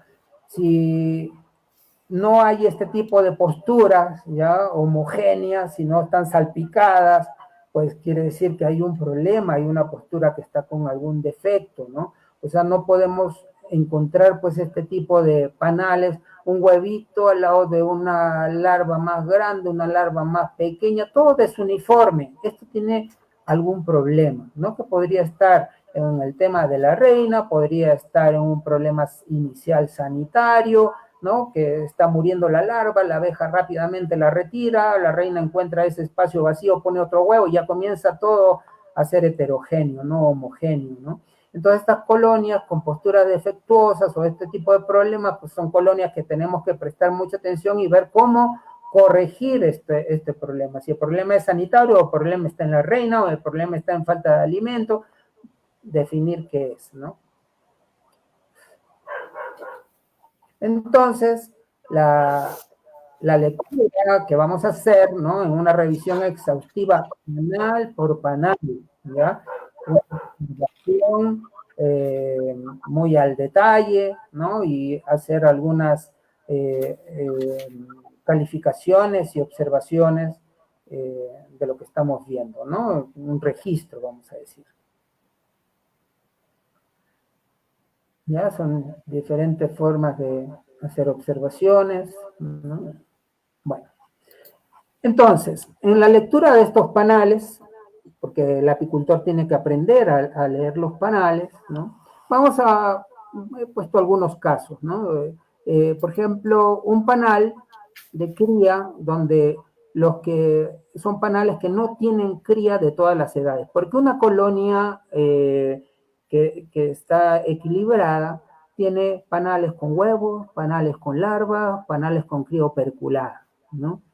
Pero en algún momento voy a observar panales que no hay este tipo de observación de panales de cría a todas las edades, o si no, que presentan celdas reales, ¿no?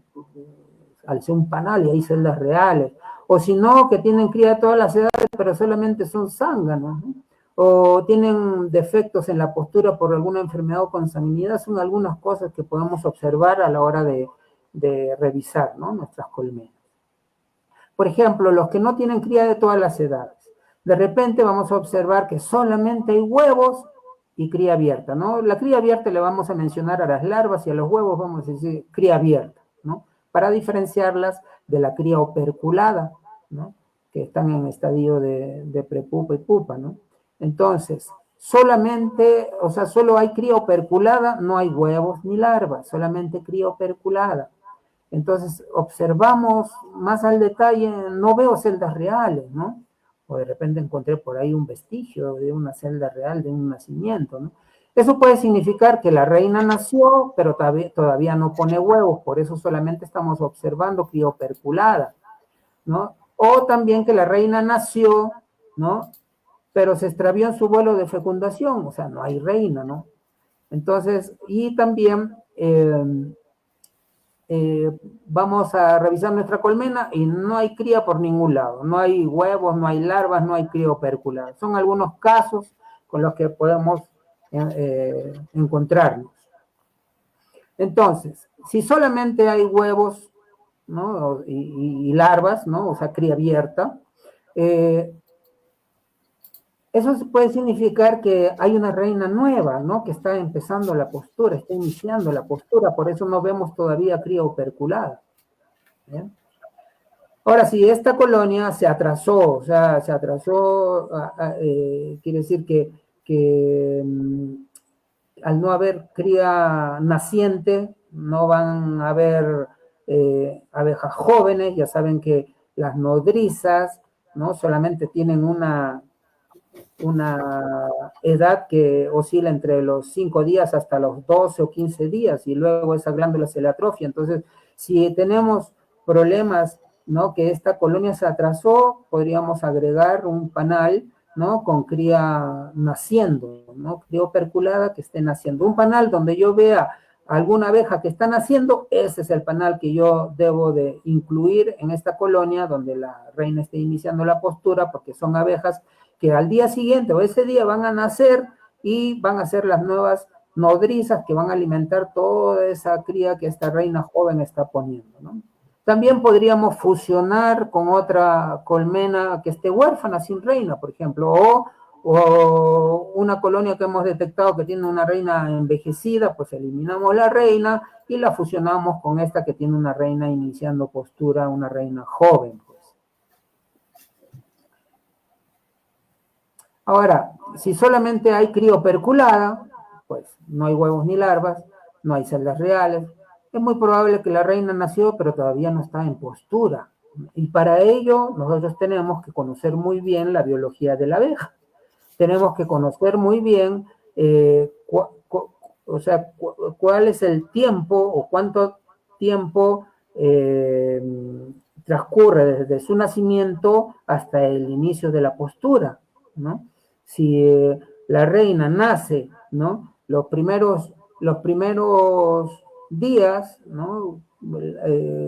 A partir del, puede ser segundo, tercer, cuarto día, quinto día, lo voy a utilizar para hacer sus vuelos de orientación, son pequeños vuelos cortos de pocos minutos, ¿no? Sale, se orienta, regresa, ¿no?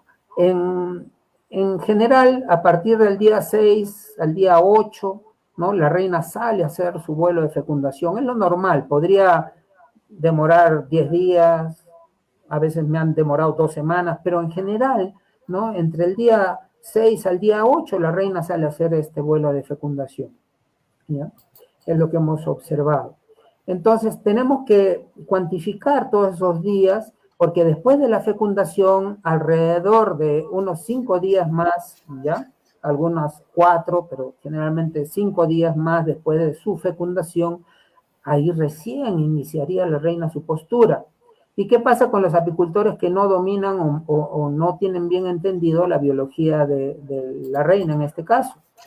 Revisan y buscan la reina y la rebuscan la reina y estresan la colmena, y si se estresa la colmena y la reina se pone nerviosa, emite una feromona de alarma a través de su mandíbula que es desconocida por las obreras y atentan contra ella.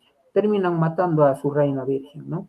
Entonces, por eso tenemos que tener mucho cuidado cuando estamos manejando colonias que posiblemente pueden tener reinas vírgenes, ya nacidas, recién nacidas, porque son nerviosas, se pueden poner nerviosas, ¿no? Y la colonia puede ser fácilmente estresable por ese proceso también. También podemos observar si hay rastros de nacimiento, ¿ya? El rastro del nacimiento es, en este caso, cuando el opérculo de la celda real está abierto, quiere decir que la reina nació, pues, ¿ya? Si el opérculo está abierto, pero por un costado, pues eso significa que a esa reina que estaba por nacer, la eliminaron, pues, ¿ya? Entonces, si es así, entonces si nació, hay una reina virgen por ahí, ¿no? Que la busquemos, si es una colonia con poquita abeja, la podemos encontrar. Si es una colonia que tiene muy buena población, pues no la vamos a encontrar, o muy difícil, hay que tener mucha experiencia para encontrar una reina virgen en una colonia poblada, ¿cierto?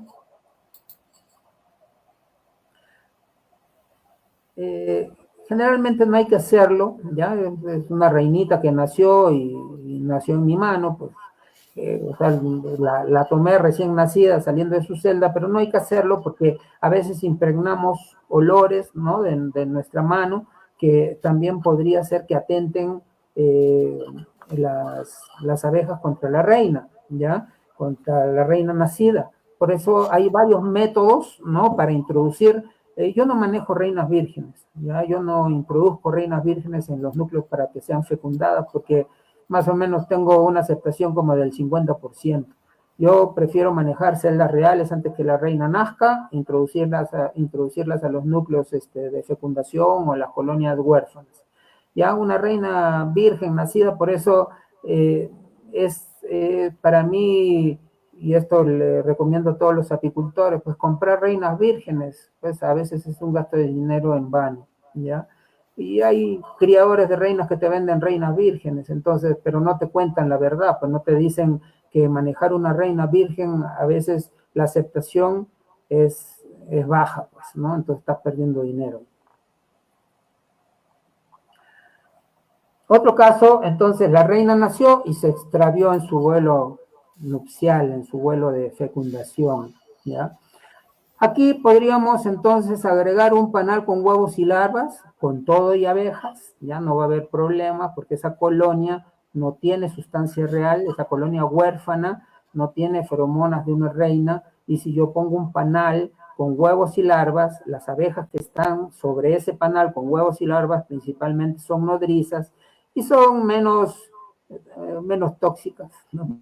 O sea, menos problemáticas que las abejas más viejas, las pecoreadoras, ¿no? Entonces, si la colonia donde yo voy a introducir ese panal con todo y abejas, ¿no? De otra colmena, proveniente de otra colmena, no se estresen, están tranquilas, y la colmena que va a recibir están tranquilas también, no va a haber ningún problema, no tengo ni siquiera que echar humo, ni rociar con agua, ni echarle vainilla, ni ambientador de casa, nada de esas cosas.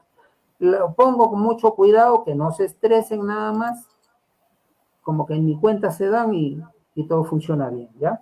Entonces, ¿por qué con todo y abejas? Porque necesitamos esas nodrizas si es que nuestra intención es que ellas vuelvan a ser una reina, pues, ¿ya? Entonces, esto solamente lo hago si la colonia que voy a intentar que ellas vuelvan a ser una reina, o sea, darle otra oportunidad, tiene una población adecuada y tiene todas las condiciones, pues, ¿no? Hay reservas de polen para que esas abejas nodrizas críen algunas reinas y eso, ¿no? Y siempre y cuando también no haya presencia de abejas obreras poniendo huevos, ¿ya? Porque si no, todo esto fracasa, todo esto que les comento fracasa. Lo cierto es que la colonia no tiene reina hace tanto tiempo como días de vida tenga la cría más joven. Entonces yo puedo hacer lecturas ahí. A ver, cuánto tiempo es la cría más joven que ha dejado o que hay en esa colonia, ¿no? Entonces yo puedo decir, ya esta reina pues no está aquí hace tantos días, por ejemplo, ¿no? Por decir. Bueno, una reina fecundada, siempre y cuando yo puedo decir que la reina está fecundada, siempre y cuando yo observe los rastros o signos de la fecundación. Los signos de la fecundación es lo que estamos viendo al final del abdomen de la reinita. Esta es una reinita que ha regresado de su vuelo nupcial, ¿ya? Y está con los restos de los machos que la han fecundado, por lo menos, bueno, no de acuerdo, pero mínimo, ¿no? Algunos dicen 10, pero yo digo arriba de 15 machos, 20 machos, o quizás más de 20 machos. ¿Y cómo hago? ¿Los cuento? ¿No? Claro que no. La única manera que yo puedo asegurar que esa reina está está bien fecundada. Es cuando la hice en el mejor momento de la floración.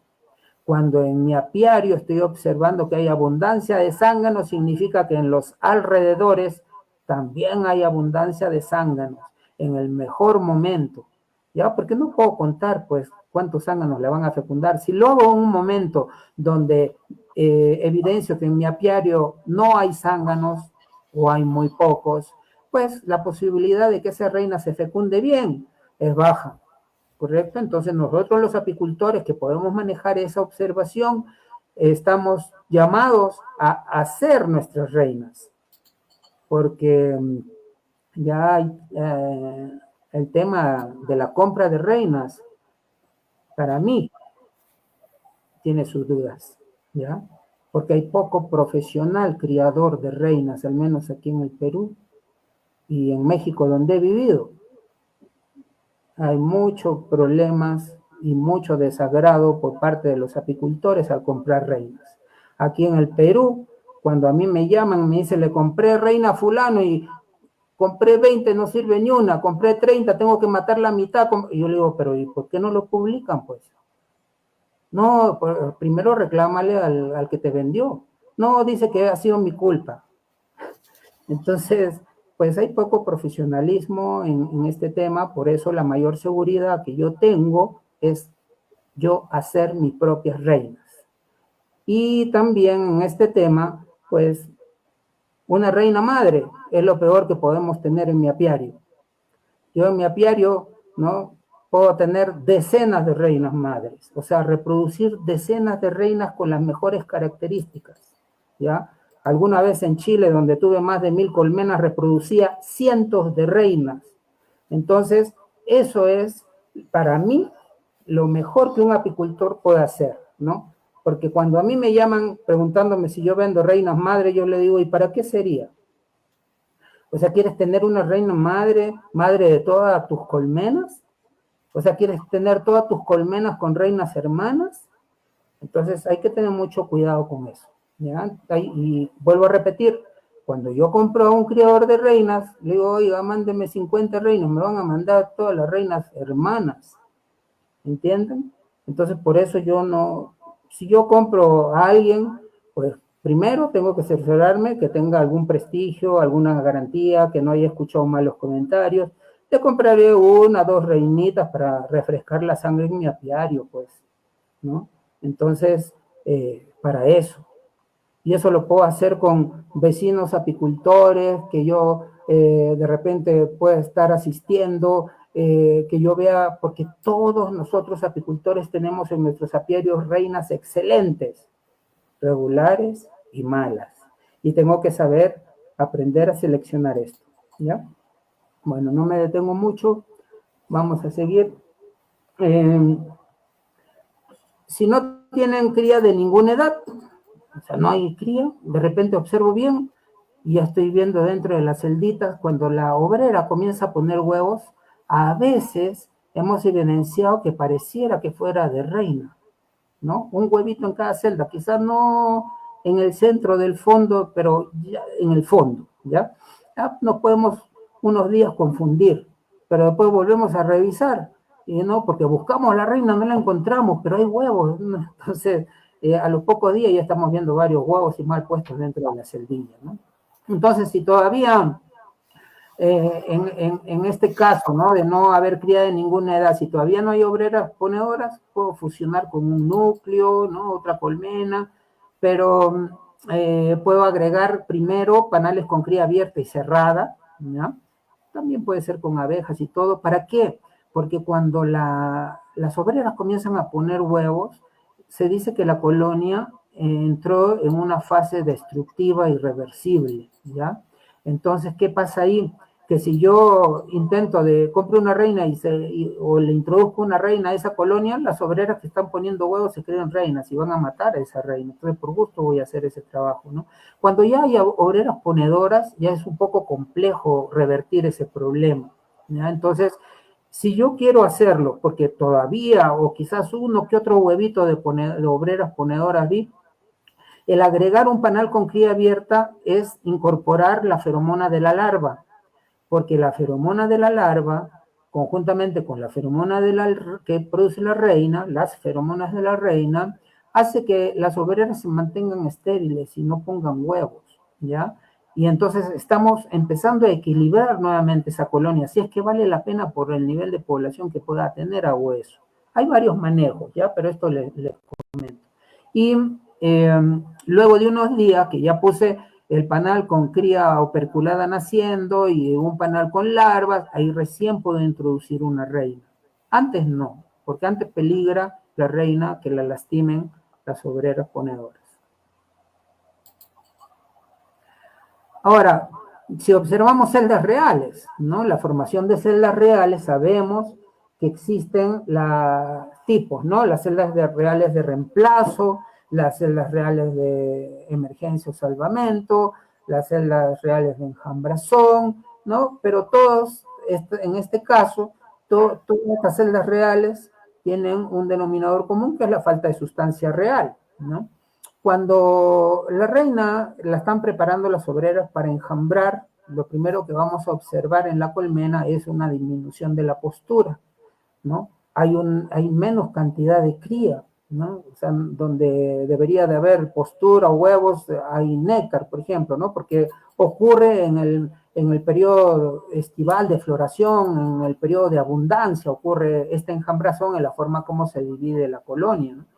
Entonces, preparan a la reina, le suministran menos ración de alimentos, jalea real, su abdomen se retrae para que ella pueda volar y hay todo un tema que ocurre dentro de la colmena, ¿no? Pero la falta de sustancia real es el común denominador ante la presencia de celdas reales, ¿ya? Entonces, ¿qué vamos a hacer? Si encontramos celdas reales de emergencia o salvamento, es probable que en mi última revisión, ¿no?, por un descuido hayamos perdido a la reina. Y entonces, por esta situación de orfandad, ellas van a querer reponer esta reina y crían algunas celdas, ¿no? Dependiendo de la fortaleza y el tamaño de la población, podrían hacer 5, 7, 10 celdas reales, ¿no? Y si esto nos ocurriera en el periodo estival, o sea, en el periodo de floración, ¿no? Donde hay abundancia, ¿ya? Si esto ocurriera, pues esas celdas reales las puedo aprovechar, porque son buenas celdas reales. Pero si ocurriera en la época baja, ¿no?, de no floración, ¿no?, estas celdas reales van a ser de muy mala calidad. Por eso siempre hay una discusión si las celdas reales de emergencia son buenas o son malas. Va a depender del momento, ¿no?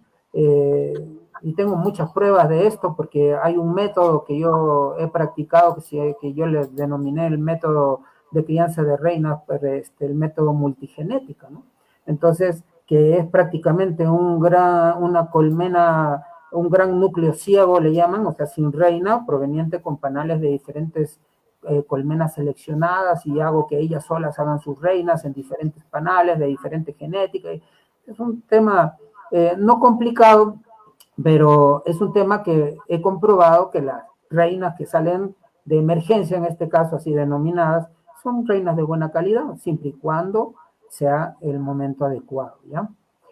Si encontramos en el medio de un panal, estoy revisando, y en un panal una celda real, y generalmente es de buen tamaño, a veces hay dos, ¿no? Esto podríamos estar frente a un caso de un reemplazo, ¿ya?, de reina. O sea, ¿qué quiere decir? Que las abejas detectaron un problema en su reina. El problema a veces puede ser visible y a veces puede ser no visible, ¿ya? No visible puede ser un problema feromonal de la reina, ¿no?, que no está emitiendo bien estas sustancias reales. Entonces las abejas han detectado eso y la quieren cambiar, a pesar que la reina tiene una buena postura, ¿no? No sabemos por qué, ¿no? Está bien conformada, ¿no? Y un problema visible es que le falta una patita, está coja, un pedazo de ala, algo pasó, ¿no? Entonces las abejas también la quieren cambiar. Esto se le denomina reemplazo tranquilo porque muchas veces pasa desapercibido por el apicultor, ¿no?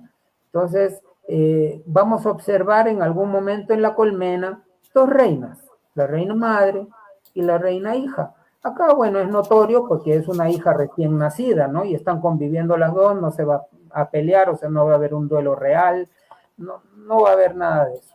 La reina hija va a madurar, va a ir a fecundar, va a regresar de su fecundación, va a comenzar a poner huevos, y la madre y la hija, vamos a observar las dos poniendo huevos juntas, ¿no?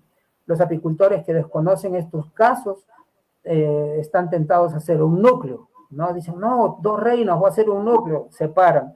Donde se fue la reina madre, al poco tiempo vuelve a aparecer una celda real de reemplazo, porque realmente esa reina está para las abejas fallando. Quizá para el ojo del apicultor no, pero ellas saben, ellas han detectado eso, ¿ya? Después de un periodo de unos días que la reina madre y la hija están poniendo huevos, desaparece la madre, ¿no? O sea, las obreras la eliminan, pues. El cambio es tan gradual entonces que generalmente no es percibido por el apicultor. En estos casos hay que dejar que las abejas hagan el recambio, evitar molestar porque la reina joven puede ponerse nerviosa, ya saben, ¿no? Y entonces emite esta feromona de alarma, alerta, y las obreras pueden atentar contra ella. Y por último, estas celdas reales de enjambrazón, ¿no? Aquí estas celdas reales de enjambrazón generalmente están en la parte baja del panal, ¿no? Generalmente, se dice a veces como un rosario, un ramillete de celdas reales, pueden ser decenas de repente, dependiendo de la fortaleza de la colonia y todo. Entonces, la colonia va a enjambrar, o quizá ya enjambró, ¿no? Si las celdas reales están recién hechas, hay que hacer suficiente lugar para la postura de la reina. O sea, elimino esas celdas reales que están generando, ¿no? Hago espacio, puede y también a veces no funcionar. ¿Por qué? Porque la enjambración está catalogada como un mal o una anomalía, por eso en algunas literaturas mencionan la fiebre de la enjambración, o sea, las abejas están con sus maletas listas. Si yo elimino las celdas reales, a la siguiente semana hay unas nuevas y ellas quieren irse porque han decidido irse, ¿no?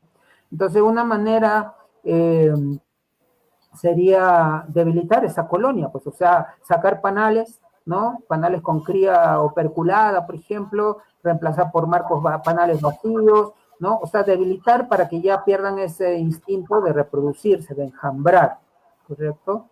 Si hay alguna celda abierta, o sea, es un signo de que la reina nació, es muy probable que el enjambre ya se haya ido, pero como había muy buena población, pues casi ni lo noto, ¿no? Pero lo más notorio es que no van a haber huevos, ¿no? Entonces quiere decir que hay una reina virgen, ¿ya? Entonces todo eso tenemos que tomar en cuenta cuando hacemos la inspección y estamos frente a la presencia de alguna celda real, hacer un diagnóstico de qué es lo que está pasando. ¿Es una celda real para enjambrar, para reemplazar a la reina o por una emergencia que perdimos la reina? Entonces las causas de esta enjambrazón, primero, es un instinto de reproducción, ¿no? Ocurre en la mejor época de la floración, en el periodo estival, donde hay abundancia de alimento, ¿no? Ocurre por una congestión del nido de cría, ¿no? Donde debería haber cría, ponen néctar, no hay donde la reina más ponga huevos. La reina también, reinas envejecidas tienden a enjambrar más que las reinas jóvenes. La ventilación es muy importante, ¿no? El exceso de CO2 dentro de la colmena se ha comprobado que impulsaría el instinto a enjambrar, ¿no? Y las condiciones meteorológicas, días de mucho calor, en la época de floración hemos evidenciado que ocurren más enjambres que en las épocas o que en los momentos, mejor dicho, climáticos templados o fríos. Tenemos que tener cuidado cuando encontramos un enjambre fuera de la época de floración. ¿Ya? Cuando encontramos un enjambre fuera de la época de floración, podríamos estar frente a lo que se denomina un enjambre de emergencia. Significa que toda la colonia abandonó su colmena, o sea, no se está reproduciendo, sino la abandonó por algún problema. ¿Qué podría ser lo más grave? Un problema sanitario. Entonces, es un enjambre de emergencia que viene posiblemente con alguna infección, vamos a decir, ¿no? Entonces hay que tener mucho cuidado cuando encontramos enjambres fuera del momento estival o el momento de floración, ¿no? De primavera, de verano. Y para esto, pues, hay que criar colonias no enjambradoras. Uno de los parámetros para seleccionar mis reinas es que no hayan colonias que no hayan enjambrado, pues, ¿no? Para no impregnar esa genética, porque lo tienen en sus genes, ¿no? La actitud de enjambrar, ¿no? Se reconoce que el híbrido africanizado es una colonia que, teniendo espacio, pues enjambran, ¿no? Y enjambra una colonia, puede salir un enjambre primario, que es con la reina madre, de ahí nace una virgen y se lleva otro poco de población, nace otra virgen, se lleva otro poco de población, lo que se denomina el enjambre primario, secundario, terciario, ¿no? Entonces, el híbrido africanizado tiene esa tendencia. Entonces debemos de aprender a seleccionar, y otro punto importante es tener nuestras reinas marcadas, porque a veces no nos damos cuenta que la colonia enjambró, pero sí nos vamos a dar cuenta si tenemos todas nuestras reinas marcadas. Pues cuando encontramos en una colmena una reina sin la marca, significa que esa colonia enjambró y no nos dimos cuenta. Hablar un poquito de los panales de obreras, ¿no? Hay dos consecuencias, estoy mostrando en la imagen superior derecha. Momentos donde había escasez de cera, o de repente por un factor económico, alguna cosa, pues tentamos de poner el marco, nomás el bastidor, para que las abejas hagan su panal. Si yo pongo un marco, o sea, un bastidor alambrado, ¿no?, en medio de dos panales con cría, esto funciona en la época de floración, ¿no? Si lo pongo en medio de dos panales con cría, las abejas van, y bien pegaditos, ¿no? Las abejas van a hacer un panal con celdillas principalmente para obreras. Si hago lo mismo, pero en un costado de la cámara, van a hacer el mismo panal, pero con celdillas grandes, ¿ya? Entonces me conviene tratar o inducir a que la abeja haga o construya su panal natural con celdas pequeñas, con celdas del tamaño para la postura de obreras. Si yo no tengo esta precaución, ¿no?, de que en la cámara de cría tenga solamente panales con celdas principalmente tamaño para la postura de obreras, lo que puede ocurrir es que se va a congestionar la cámara con mucha cría de zángano, ¿no?, por el tamaño de la celdilla, ¿no? Y en cada celda deformada o de zángano reduce la superficie para la cría de obreras. Entonces, lo que yo necesito en la cámara de cría es criar, o que mis panales estén bien conformados con celdillas donde la reina pueda poner postura de obrera principalmente, ¿no? Si yo he visitado apicultores donde los panales pues o se rompieron o no le pusieron la lámina, o no, de cera, entonces muchos panales con cría de zánganos estamos reduciendo la capacidad de la cámara de cría para la reproducción de obreras. Y ya sabemos que nosotros lo que tenemos que aprender a reproducir es la mayor cantidad de obreras, que es las que al final nos van a proporcionar el rendimiento en producción, ¿no?, de miel o también de polen, ¿no? Lo que es la utilización de doble cámara de cría, que muchos me preguntan también, es porque la doble cámara de cría funciona muy bien en lugares donde las floraciones son largas o medianamente largas. Estoy hablando de floraciones que duran más de 2 meses, ¿no? 3, 4 meses o 5 meses. Pero en lugares donde hay floraciones cortas, utilizo solamente la cámara de cría y un alzamelario. Se acabó. Una ventaja de la doble cámara es que a medida que va avanzando la temporada, aumenta el espacio disponible para la postura de la reina, ¿no?, para el aumento de la cría. Entonces, una superpoblación tiene la posibilidad de acopiar más alimento. Entonces ya en lugares, por ejemplo, en Veracruz, donde yo hice apicultura por varios años, en México, las floraciones duraban pues un mes y medio, en algunos lugares, y se terminó. Pues por eso en Veracruz es un estado muy particular donde la apicultura se sustenta por la transhumancia, Yo me iba de la zona costera a, por ejemplo, a la zona de manglares. Ahí había otra floración, ¿no? Donde desemboca el río al mar. Entonces había otra floración, terminaba ahí, me iba al altiplano. El altiplano hay otra floración y son distancias que había que recorrer de 2 horas y media, 3 horas máximo, ¿no? Y estabas en otra realidad floral. Entonces, ahí pues se utiliza, claro, en el estado de Veracruz utilizamos colmenas del tipo jumbo y se trabajan con medias alzas, porque como la floración es corta, la abeja muchas veces, si yo le pongo un alza o una alza estándar o una colmena estándar, pues no llega a opercular todos los panales por lo corto que es la floración en algunos lugares de ese estado, ¿no? Bueno.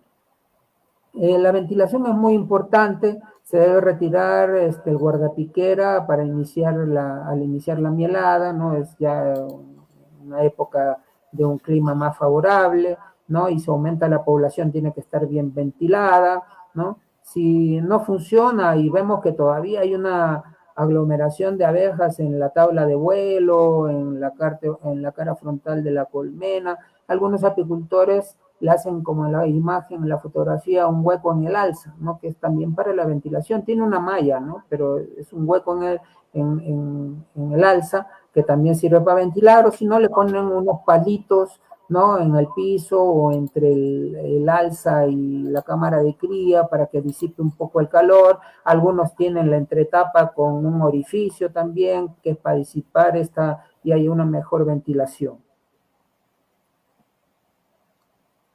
En las zonas cálidas tropicales, esta fotografía es del sur de Veracruz, una localidad que se llama Cayucan, donde las temperaturas en la época de floración pueden superar los 30 grados, 34 grados, ¿no?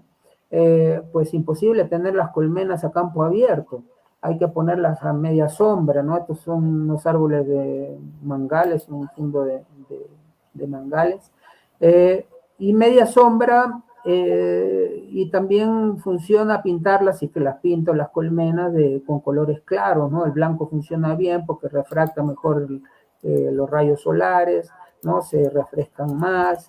Entonces, esas son las condiciones para lugares donde hay climas de temperaturas altas, ¿no? En la época primaveral o de verano. Si hay mucho miel en el nido, a esto le llamamos bloqueo, o sea, en la cámara de cría, ¿no? Entonces, una acción sería subir parte de la cría, primero los panales con miel que están bloqueando, ¿no? Y si no, también puedo subir parte de la cría también al alza, ¿no? Y dar espacio tanto abajo como arriba, en la cámara de cría y en el alza, para que la reina siga desarrollando postura, ¿no? Entonces, el bloqueo puede suceder tanto por miel como también por polen, ¿no? En el sur de Chile, recuerdo mucho un apicultor que un día me llama y me decía que tenía un problema muy serio. Sus colonias no desarrollaban porque tenía mucho bloqueo de polen, 3, 4, a veces hasta 5 panales llenos de polen en la cámara de cría. Efectivamente, cuando hice la visita tenía bueno, yo le dije, ¿cuál es el problema, no? Me dijo, mire, pues está todo este polen. Yo le dije, mire, esto solamente lo puede solucionar con una trampa de polen. O sea, esta zona pues es magnífica para la producción de polen. Entonces, coloque la trampa y va a ver cómo solito esto se va a desbloquear. O sea, no va a haber ya más problema, ¿no? Entonces tiene esa ventaja. Nada más es entender los mecanismos y cómo facilitar pues el bienestar de la colmena, ¿no? Cuando ocurren estos casos, tanto con la miel como con el polen. La potencialidad de una colonia, pues las abejas de una colonia fuerte evitan la congestión de la doble cámara de cría, se distribuyen tanto en la cámara de cría como en el alza, ¿no? A través de toda la colmena. Una colmena como la que estamos viendo en esta imagen, pues una colmena que está lista para colocarle su alza, ¿no? Ahí, a la hora que coloco el alza, pues en los costados generalmente vamos a encontrar la miel. De repente, en el panal 1, ¿no? Saco esa miel y la pongo en el alza. Si todos los panales, que me ha tocado casos, que todos los panales están con cría, ¿no? Pues claro, con su buena corona de miel, ¿no? O arco de miel, pero todos tienen cría, claro, voy a subir cría entonces, pues, ¿no? Subo unos 3, 4, de repente hasta los 5 panales en la misma posición de donde está la cámara de cría, en la misma posición arriba, coloco todos esos panales y el resto lo relleno con panales vacíos o marcos con cera estampada, ¿no? Pero sí es importante, si quiero colocar un panal con miel, ¿no? En el alza, que sirva como un atrayente para que las abejas puedan colonizar el alza con mayor rapidez, ¿no? A veces colocamos el alza sin este cebo, vamos a decir, y tardan en subir, ¿no? Y a veces ha tocado casos que ni siquiera suben las abejas, ¿no? Han habido casos, pero es mejor hacerlo de esa manera a la hora de colocar el alza. La potencialidad de los núcleos, esto solamente para que las personas que vayan a adquirir algún núcleo o formen sus núcleos, Perú al menos, y en todos los proyectos apícolas que conozco en Perú, que son varios, pues han vendido poco alimento, o sea, un desastre, ¿ya? Entonces esto tengo que mostrar, ¿ya? Estos núcleos tienen una muy buena potencialidad y los núcleos que se comercializan hoy en día aquí en Perú, ¿no?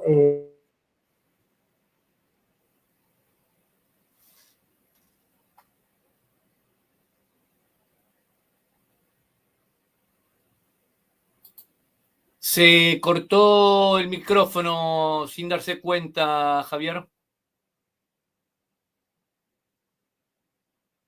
No sé qué ha tocado que tiene el micrófono desactivado.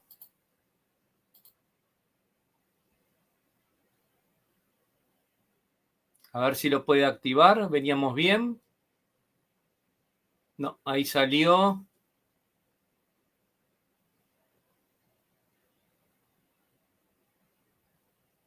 Veamos a ver si encontramos de nuevo. Ah, ahí sí, a ver. Ahora pruebe. Ahora sí. Sí. El tema es que se le salió la presentación. Ya.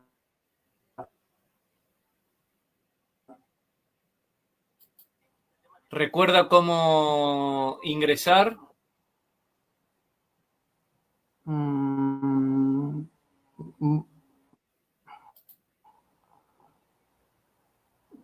Vamos a ver.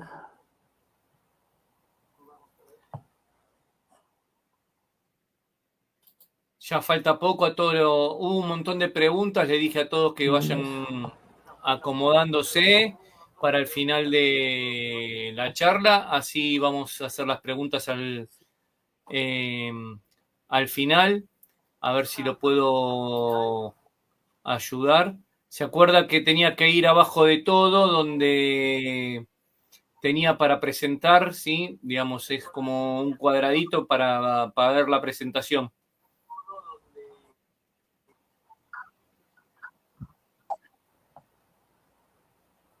Ahí se fue. Voy.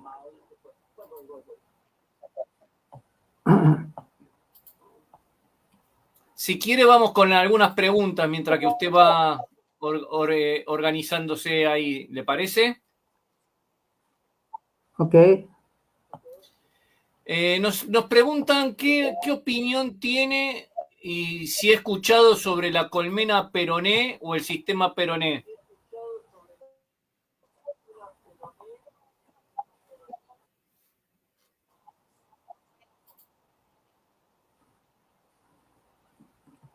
Sí.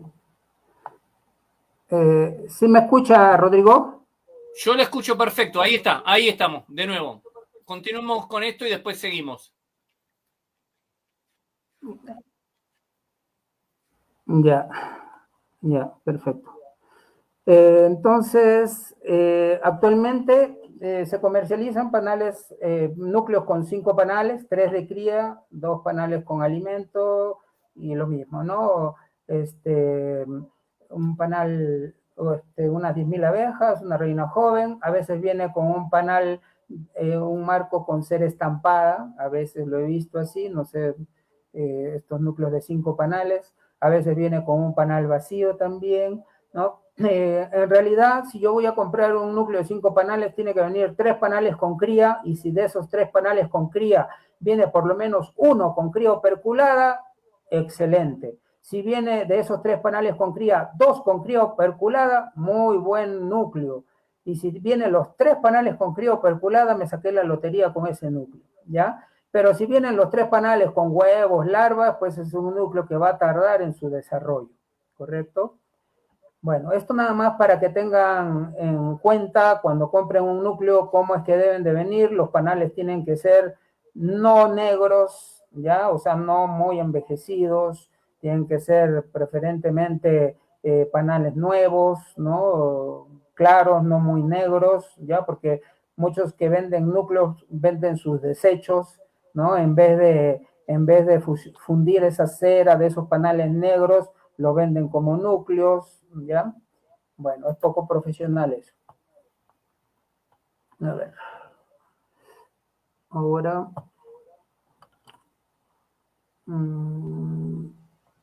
Ahora no quiere pasar mi imagen, ¿eh?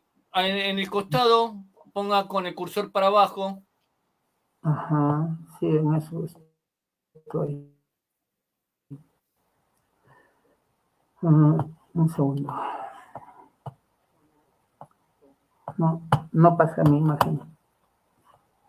A ver, Vaya a la derecha donde está marcado. Perdón, a la izquierda suyo, ¿sí? Donde están los cuadraditos. Salga de. Porque nosotros lo estamos viendo en general, ¿sí? A ver. Ahí sí, ahí cambió. Ya. A ver, un segundo. Ahí volvió el primero. Vamos de nuevo. Es que no me pasaba. A ver, vamos a ver acá. Sí, sí, sí, sí, voy. Quiero ver si pasa.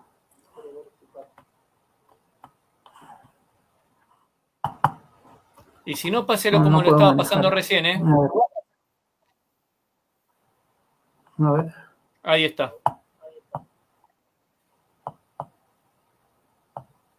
Pásela así con el cursor como lo vine pasando. Quédese tranquilo, Javier. Bueno.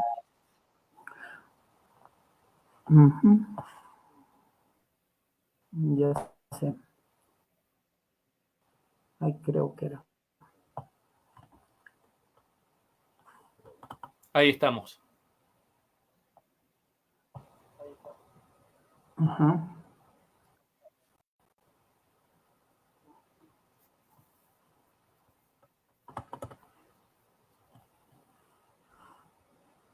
Bueno, no, lo que pasa es que no puedo accionar el. Seguimos así porque falta ya unas poquitas nomás, ¿ya? Perfecto. Estamos terminando esto.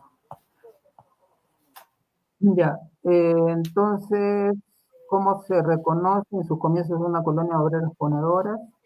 Miren, a ver, las colmenas sanganeras, vuelvo a repetir eso, creo que yo lo había dicho, entraron en un proceso destructivo irreversible, salvo que se detecte las ponedoras y se sustituya por una reina, algo que es bastante complicado y difícil, pues porque no conviene invertir en una reina por un puñado de abejas. A veces la colonia ya, el apicultor la detecta cuando está en su fase final, ¿no? Con abejas viejas, desgastadas, con poca vida útil.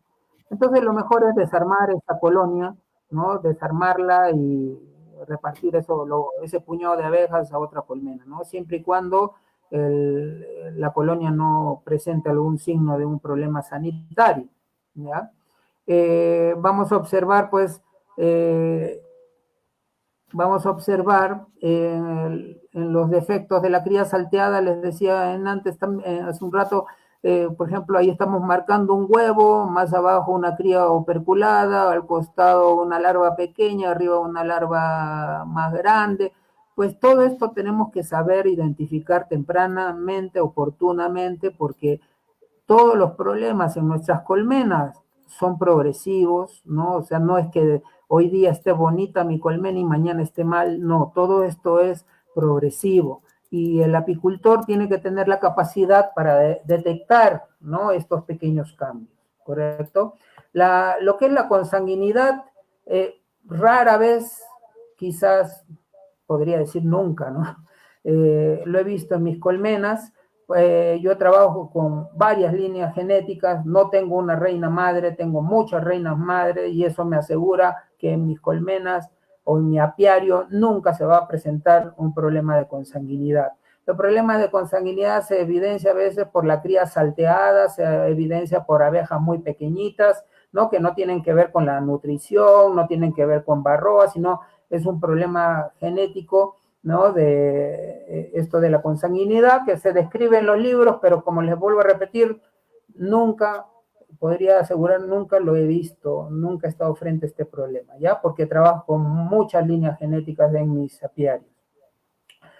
No criar y fecundar en el mismo apiario sería una opción. Y acerca de la fusión de colmenas, el objetivo es de poner a todas las colmenas en el mismo punto de partida, o sea, el mismo estado situacional, con la misma cantidad de población, quizá la misma cantidad de panales con cría, todas mis colmenas de mi apiario. ¿Por qué? Porque si yo logro poner a todas en una misma línea de partida, o sea, en un mismo estado situacional, yo voy a poder realizar una buena selección masal, que es la que la gran mayoría de apicultores utilizamos. O sea, seleccionar lo mejor de lo mejor, siempre y cuando haya homogenizado mis colmenas, haya estandarizado los tamaños, las situaciones, porque si no hacemos esto y tengo colonias una con más población, otras con menos población, unas con núcleos, o sea, todo disparejo en mi apiario, yo no puedo seleccionar, yo no puedo saber cuál es la mejor colmena, ¿ya? Eso como conclusión final, para seleccionar, hacer una buena selección de mis mejores colmenas, tengo que empezar el inicio de la floración con el estado situacional de mis colmenas similares, ¿ya? La cantidad de población, los panales con cría, todo similar, lo más similar que yo pueda. Que yo abra una colmena, abra otra, y casi todas es como si les hubiera sacado fotocopia, algo así, ¿no? Así es como yo puedo identificar cuáles son mis mejores reinas en mi apiario. Y luego esperar pues el periodo de floración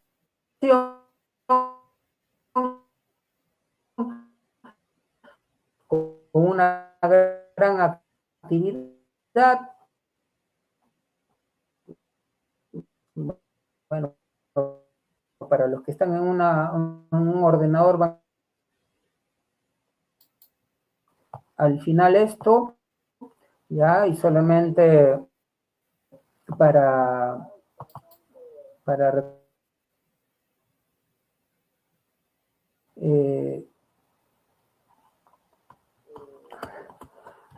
las abejas son vida, que dan vida, ¿ya? Y muchas gracias por esta atención de esta exposición. Vamos a pasar a toda su ronda de preguntas, pues. Perfecto, Javier. Yo le voy a quitar la presentación, así si quiere ve si usted ya se ve, digamos, en pantalla. Así empezamos con las preguntas, ¿sí?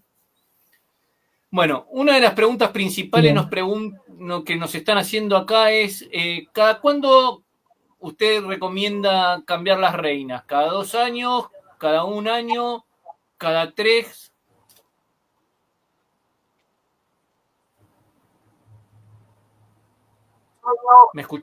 ¿Me escuchó?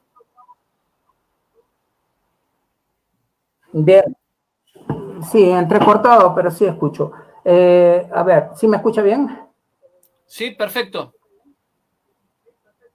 Ya. Ya, el recambio de reinas va a corresponder al modelo o tipo de apicultura que nosotros hacemos.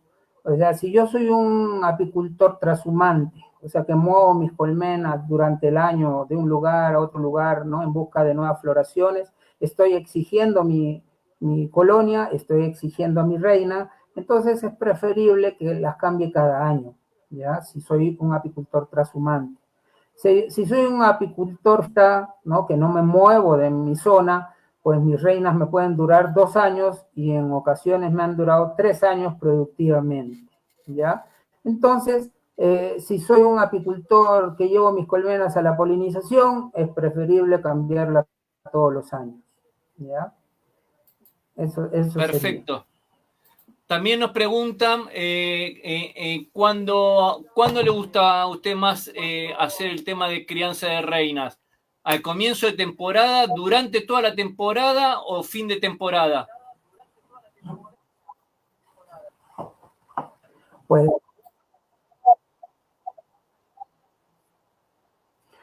Pues yo las hago durante la temporada de floración y mis mejores reinas me van a salir en el mejor momento del estado situacional de mis colmenas. Cuando hago al inicio de la temporada o al final de la temporada, hemos notado que las reinas no salen excelentes, ¿no? A ver, unas buenas, regulares y malas en esos momentos. Y ese es el gran defecto que tienen los criadores de reinas. Los criadores de reinas que he conocido, ¿no? Tanto en Chile como en México y algunos acá en Perú, pues para mantener el negocio necesitan alargar el periodo de crianza, ¿no? Y lo alargan de forma artificial, ¿no? Inician con mucha alimentación para generar zánganos, para sacar la colmena del periodo vamos a decir, no acertado estival, o sea que no es el periodo neto para ellas, ¿no? Todo lo hacen artificial, y entonces ahí los errores van a tener mayor frecuencia, ¿no? Entonces la posibilidad de que salgan reinas buenas, regulares y malas es alta. Si crío al final, ya sabemos que cuando cae el flujo de néctar, ¿no? Después de la cosecha y todo eso, lo primero que la colonia hace es eliminar a los zánganos. Para no eliminar a los zánganos, los criadores de reinas, ¿qué hacen? Alimentan, ¿no? Para mantener la colonia activa y que no eliminen los zánganos, ¿no? Pero ¿cuál es para mí el tema importante? La naturaleza de la abeja. Las abejas, y esto para todos los apicultores, cuando me preguntan cuándo criar mis reinas, cuando ustedes identifican la época de enjambrazón en sus colmenas, o sea, en su zona, mejor dicho, ¿no? En su zona. Cuando hay presencia de enjambres, que las colonias están pasando una tal y siguen reproducirse, y ya no se reproducen al inicio de la temporada, no se reproducen al final de la floración, no se reproducen en invierno, ellas se reproducen cuando están pasando el mejor momento. Entonces, en ese momento, para los apicultores, digo, que no los criadores de reinas, sino para los apicultores en general, identifiquen ese momento cuando en su zona ocurren los enjambres. En ese momento, ustedes que ya lo tienen identificado, prepárense para hacer sus crianzas de reinas y les aseguro que esas reinas, si ustedes no son trashumantes, esas reinas les pueden durar hasta 3 años productivamente. Perfecto. Vamos para la última porque ya estamos más de 2 horas, le agradecemos, a muchos le vamos a seguramente decir que vamos a hacer otro programa con Javier más adelante. ¿Qué tipo de colmena le gusta más? ¿La Lion, la Astron, la Dadam, la Jumbo? Que usted estuvo por muchos países. ¿Con cuál se queda, más allá de que una predomine o sea mejor que las otras? También podemos incluir el sistema Palmer o el Cookix, que es el de 6 marcos. No sé, ¿con cuál usted recomienda o le gustaría o le gusta trabajar más?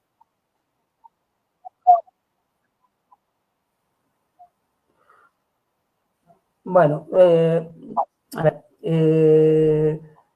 la conclusión de ello, ¿no? De haber estado en el estado de Veracruz, yo no podría trabajar, aunque quisiera implementar en alguna zona del estado de Veracruz donde la floración era mediana, o sea, no era larga.